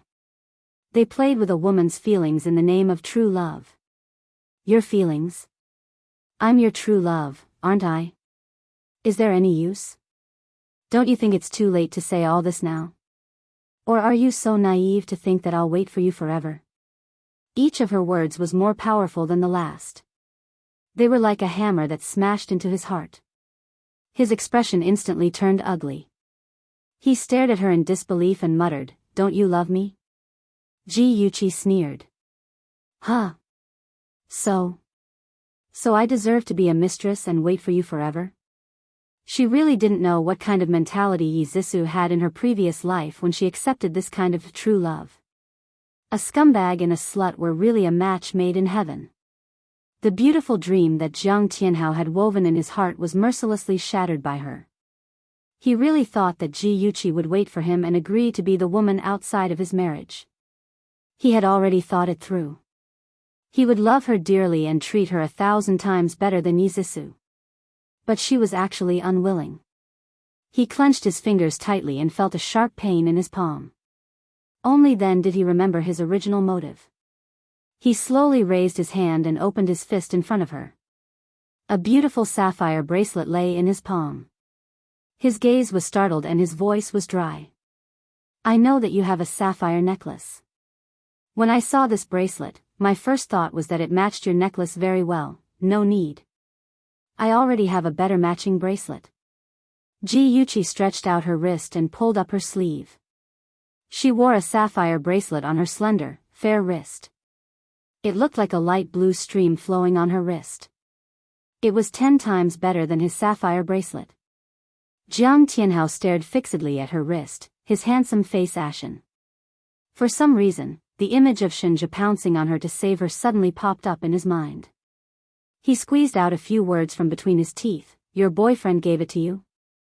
Ji Yuchi withdrew her wrist unhappily. "Can't I buy it myself?" Jiang Tianhao choked at her words. With an unnatural expression, he said, "No, what I meant was, do you have a boyfriend? That's my business, so there's no need for brother-in-law to get involved." Ji Yuchi didn't want to be entangled with him anymore, so she asked with a cold gaze, "Is there anything else?" "If there's nothing else, I want to go in and rest." Her dismissal order was very direct. Jiang Tianhao was momentarily embarrassed and took half a step back. "No, bam." Before he could finish speaking, she had already mercilessly slammed the door in his face. In the corridor on the 3rd floor, Yizisu's right hand gripped the railing tightly. Her beautiful face was distorted with anger. Her body was trembling and her lips were trembling. She couldn't wait to rush up to Jiang Tianhao and ask him what he thought of her as. She didn't expect to hear the conversation between Jiang Tianhao and Ji Yuchi in the corridor after returning from her mother's room. Although they had deliberately lowered their voices, the entire building was very quiet. Moreover, she was only a wall away from them, so of course she could hear everything clearly. When the two of them were on their honeymoon abroad, he was gentle and considerate to her. She thought that there was no one else between them, but who knew that it was just her wishful thinking? She was sincere to him, but he was always thinking of two-timing her. It really hurt her heart.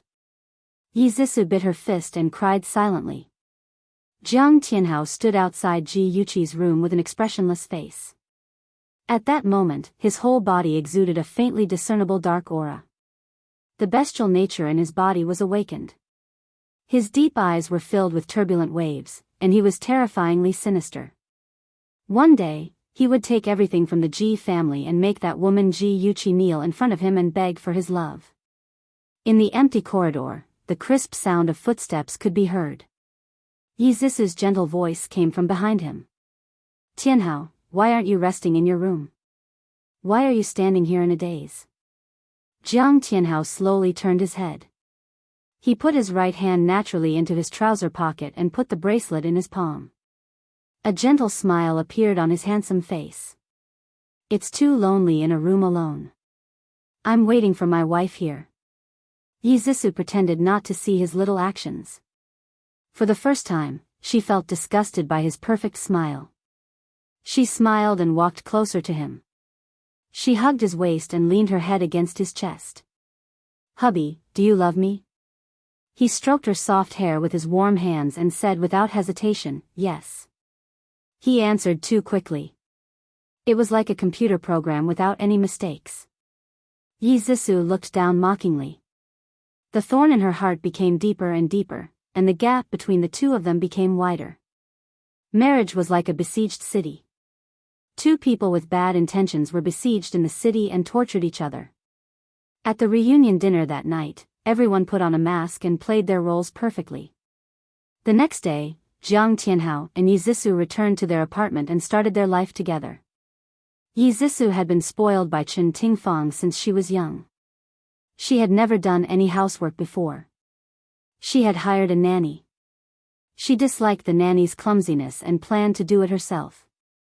However, when she was mopping the floor, she spilled water everywhere. When she was cooking, she almost started a fire. When she was washing the clothes, she forgot to put them away. Jiang Tianhao finally understood that the soup Yi Zhisu made for him in the past was not made by her.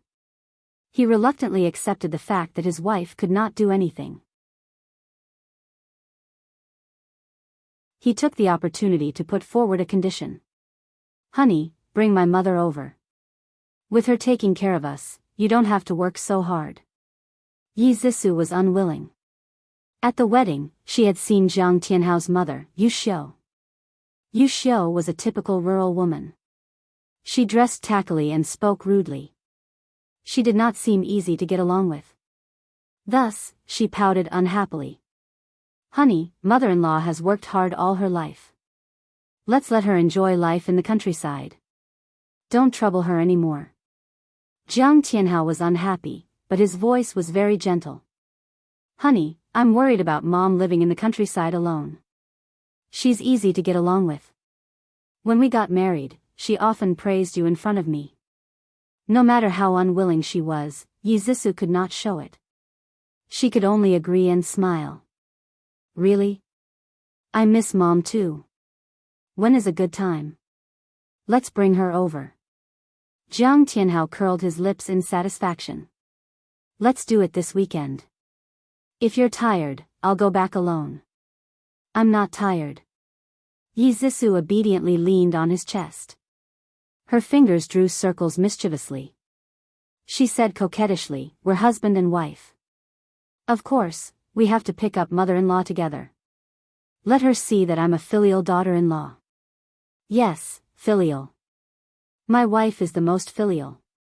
Jiang Tianhao held her mischievous hand and suddenly carried her horizontally. He bent down and kissed her lips. He murmured vaguely, what a little vixen, Chen Tingfang did as she said. The next day, she used the excuse of strengthening the security at home. After consulting with Ji Bowen, they contacted the best security company and asked their staff to check the inside and outside of the villa. They also replaced the previous security system with the latest technology. Unfortunately, from the beginning to the end, they did not find any surveillance cameras or listening devices. Not only did Chen Tingfang not feel relieved, but she felt even more threatened. Was Ji Yuqi really so smart that he could find loopholes in everything? In the following days, Chen Tingfang calmed down again. Now that Ji Bowen was neither cold nor warm to her, she felt depressed. Those rich madams also stepped on those who were higher up and stepped on those who were lower up. In the past, they would invite her for tea and chat, play cards, or do beauty treatments, but now they all ignored her. She was bored at home for a few days. Finally, when Ji Bowen went on a business trip, she went out to relax and have some fun. In this dark and misty night, a similarly lonely crowd poured into this noisy bar. Under the colorful lights, all kinds of men and women on the dance floor swayed their bodies to the explosive music. Lazy and charming middle-aged women or young and beautiful middle-aged women sat at the bar, drinking quietly. Men were looking for good prey, impatiently or elegantly approaching. "Beauty, can I have a dance with you?" A well-dressed, successful man leaned against the bar counter. He smiled as he looked at the woman who was drinking. The woman had a graceful figure, heavy makeup, sexy red lips that were like raging flames, and her slender eyes were filled with boundless flirtatiousness. The rarest thing about her was that she had a pair of fair and slender hands. Her slender fingers held the wine glass and gently swayed it. Her languid and enchanting charm diffused in this ambiguous atmosphere, causing people to be so excited that they couldn't help but tremble. Her charming eyes moved slightly, and her chin was slightly raised, reserved and elegant. "Not interested, but I'll allow you to drink with me." Her voice was cold, like a queen. With the man's status, there were many women who flocked to him like bees and butterflies. He rarely met such a cold and arrogant type, so he could not help but be interested. He curled his lips and sat beside her. He snapped his fingers. Whiskey on the rocks. The bartender poured a glass of wine at the fastest speed and placed it in front of him. The man turned to look at the woman sitting beside him. She was not like other women who chattered endlessly. She quietly tasted the red wine in her hand, lazy and charming like a Persian cat in the afternoon. He laughed softly. "I don't think I've seen you here before." Chen Tingfang looked up slightly and said lightly, "I rarely come out to play." She was not lying. When she was 20 years old, she was too young and did not know how to play. When she was 30 years old, she had a good relationship with her ex-husband, so there was no need for her to come out to play. After she married Ji Bowen, she had a lot of worries and pressure. She wanted to come out to relax, but her status was there, and she was afraid that she would meet people in the circle when she went out to play. The man raised his eyebrows, and a smile appeared on his handsome face. "I didn't expect to be so honored." Chen Tingfang did not say a word to his words, and used the wine glass in her hand to touch his glass. "Drink." "Okay, how can I not obey a beauty's order?" "My name is David." "How should I address you, beauty?" The man took a sip of wine and smiled. Of course, she would not tell others her real name when she came out to play. Chen Tingfang said casually, "Mary." David laughed softly. His laughter was joyful and there was a hint of teasing. "Good name." She glanced at him sideways, and her red lips curved slightly. "It's just a name." "What's so funny, Muscle Man?" Muscle Man was mocking his name, David. Everyone knew that David was a sculpture by Michelangelo, and he had muscles that were a perfect combination of strength and beauty. David laughed even more happily.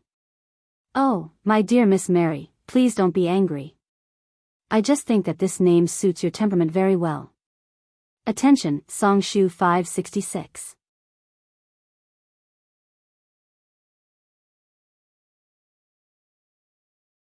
Chapter 876. Chen Tingfang shrugged and said lazily, "Thanks for the compliment." David was very good at flirting. With just a few words, he had piqued Chen Tingfang's interest. She chatted happily with him and the two of them drank one glass after another. Unknowingly, he had already put his arm around her waist. She looked at his smooth chin in a daze and laughed in a mesmerizing voice. "I'm drunk, gentlemen. Please call a cab for me." David's palm caressed her waist and his thin coat blew warm air into her ear. His voice was dark and magnetic, with a hint of seduction. Come with me. No.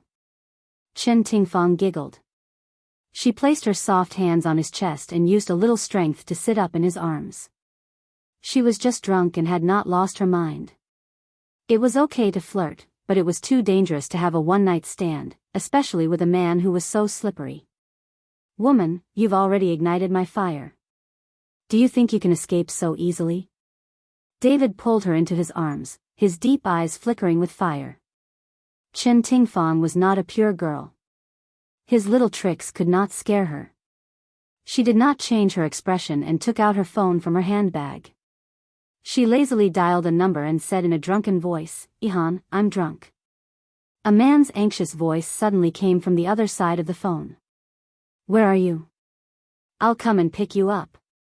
Chen Tingfang chuckled. This was her original goal. He was the only person she could trust now. She pushed David's hand away from her waist. I'm at Lan Yen Bar. Hurry up. I'll wait for you. Okay. Don't run around. Gigai, sit and wait for me. Don't let strange men near you. Xiao Ihan sounded very anxious. He seemed to have bumped into something and there was a loud sound of something breaking from the phone. She did not know if it was the effect of the alcohol, but Chen Tingfang suddenly felt that the man who was worried about her was very cute. Is it really not okay? Just as she was in a daze, the unique scent of a man entered her nose, and David buried his head in her neck. Stop messing around, I'm not in the mood today. She frowned impatiently and pushed his furry head away. Well, coercion is not the behavior of a gentleman. David stood up and slowly tidied up his clothes. His elegant and reserved appearance made people unable to resist the urge to destroy him. The blood in Chen Tingfang's body was faintly burning. She raised her eyebrows and smiled wickedly. Suddenly, she lay in his arms and used their bodies to block her hand from sliding down until she reached the part he was proud of. His body suddenly tensed up and he stared at her with a dangerous gaze. He gritted his teeth and said, "You seductress, I really want to do you on the spot." She knew when to stop and quickly retreated. Her eyes were filled with mischief. "Mr. Muscle, you should find someone else." David's handsome face darkened as he bared his teeth at her. Seeing the man's figure leaving in a sorry state, she couldn't help but laugh out loud. Her seductive and wanton laughter was inconspicuous in the noisy night, but it ignited a flame in some people's eyes. Another two people came up to hit on her. Looking at them, they seemed to be used to playing multiplayer games. Chen Tingfang was drunk and her head started to feel heavy. She didn't have the patience to pay attention to them. Who would have thought that these two would be so thick-skinned and wouldn't let her go? They actually forcefully grabbed her left and right arms and took her out of the bar. "You two bastards, let go of me." She slurred and pushed one of them away. She stumbled forward and suddenly bumped into a warm wall. The wall actually reached out and caught her. A familiar voice sounded above her head. "She's my girl, get lost." The voice was cold and filled with anger and murderous intent. The two men looked at each other and hurriedly ran away. Xiao Han lowered his head and looked helplessly at the girl in his arms. He didn't know what she thought he was, but she actually clung onto him tightly like an octopus. She even muttered softly, "So cold, so comfortable." His eyebrows twitched and his face darkened. He patted her back and called out to her, "Tingfang, wake up. It's me, Ihan." In a daze, Chen Tingfang felt that she was hugging an ice-cold body, relieving the heat and dryness she felt after getting drunk. She seemed to hear Xiao Ihan's voice and tried hard to open her eyes. From this angle, she could see Xiao Ihan's thin chin and straight nose. Seeing that she opened her eyes, his tense mouth relaxed and his obsidian-like eyes glowed with gentleness. He caressed her forehead and asked with concern, "Are you okay? Do you recognize who I am?" "I'm going to faint." Chen Tingfang was so drunk that she felt uncomfortable. Her head hurt and her chest felt stuffy. Her remaining rationality made her want to get out of his arms, but her soft body didn't allow it. Her legs were so light that she couldn't even stand properly. "You're already so drunk, why are you still trying to act tough? Guy, don't move." Xiao Han naturally carried her horizontally and walked towards his car. Chen Tingfang lay in his arms and smelled his unique scent. Her cheeks were burning and her heart suddenly started to beat faster. Even her drunkenness seemed to have dissipated a little. Xiao Han placed her in the car and got in as well. He leaned over and was almost touching her. His hands caressed her side. She moved uneasily and felt inexplicably nervous. However, she saw him grab the seatbelt buckle and fasten it for her. When he straightened his body and pulled away from her, she felt a faint sense of disappointment. Chen Tingfang held her forehead and thought that she must have drunk too much. She must have drunk too much. "Ihan, please take me home." She leaned against the back of the seat and closed her eyes to rest. The only response she got was the sound of the car starting. Xiao Han drove the car silently and didn't say a word. In a daze, Chen Tingfang dreamed of the cat she used to keep in front of her chest. Its wet head was licking her face and its meaty claws were scratching her waist. She impatiently reached out her hand and wanted to shake off the cat that was disturbing her dreams. Unexpectedly, her hand was caught by someone. She wanted to call out, but her mouth was blocked. Her whole body was so hot that it was about to explode. She struggled to open her eyes. An enlarged handsome face appeared in front of her. There was a touch of innocence in his handsomeness. His exquisite face was dyed with an abnormal blush and his deep eyes were filled with lust. His lips parted slightly and he panted heavily.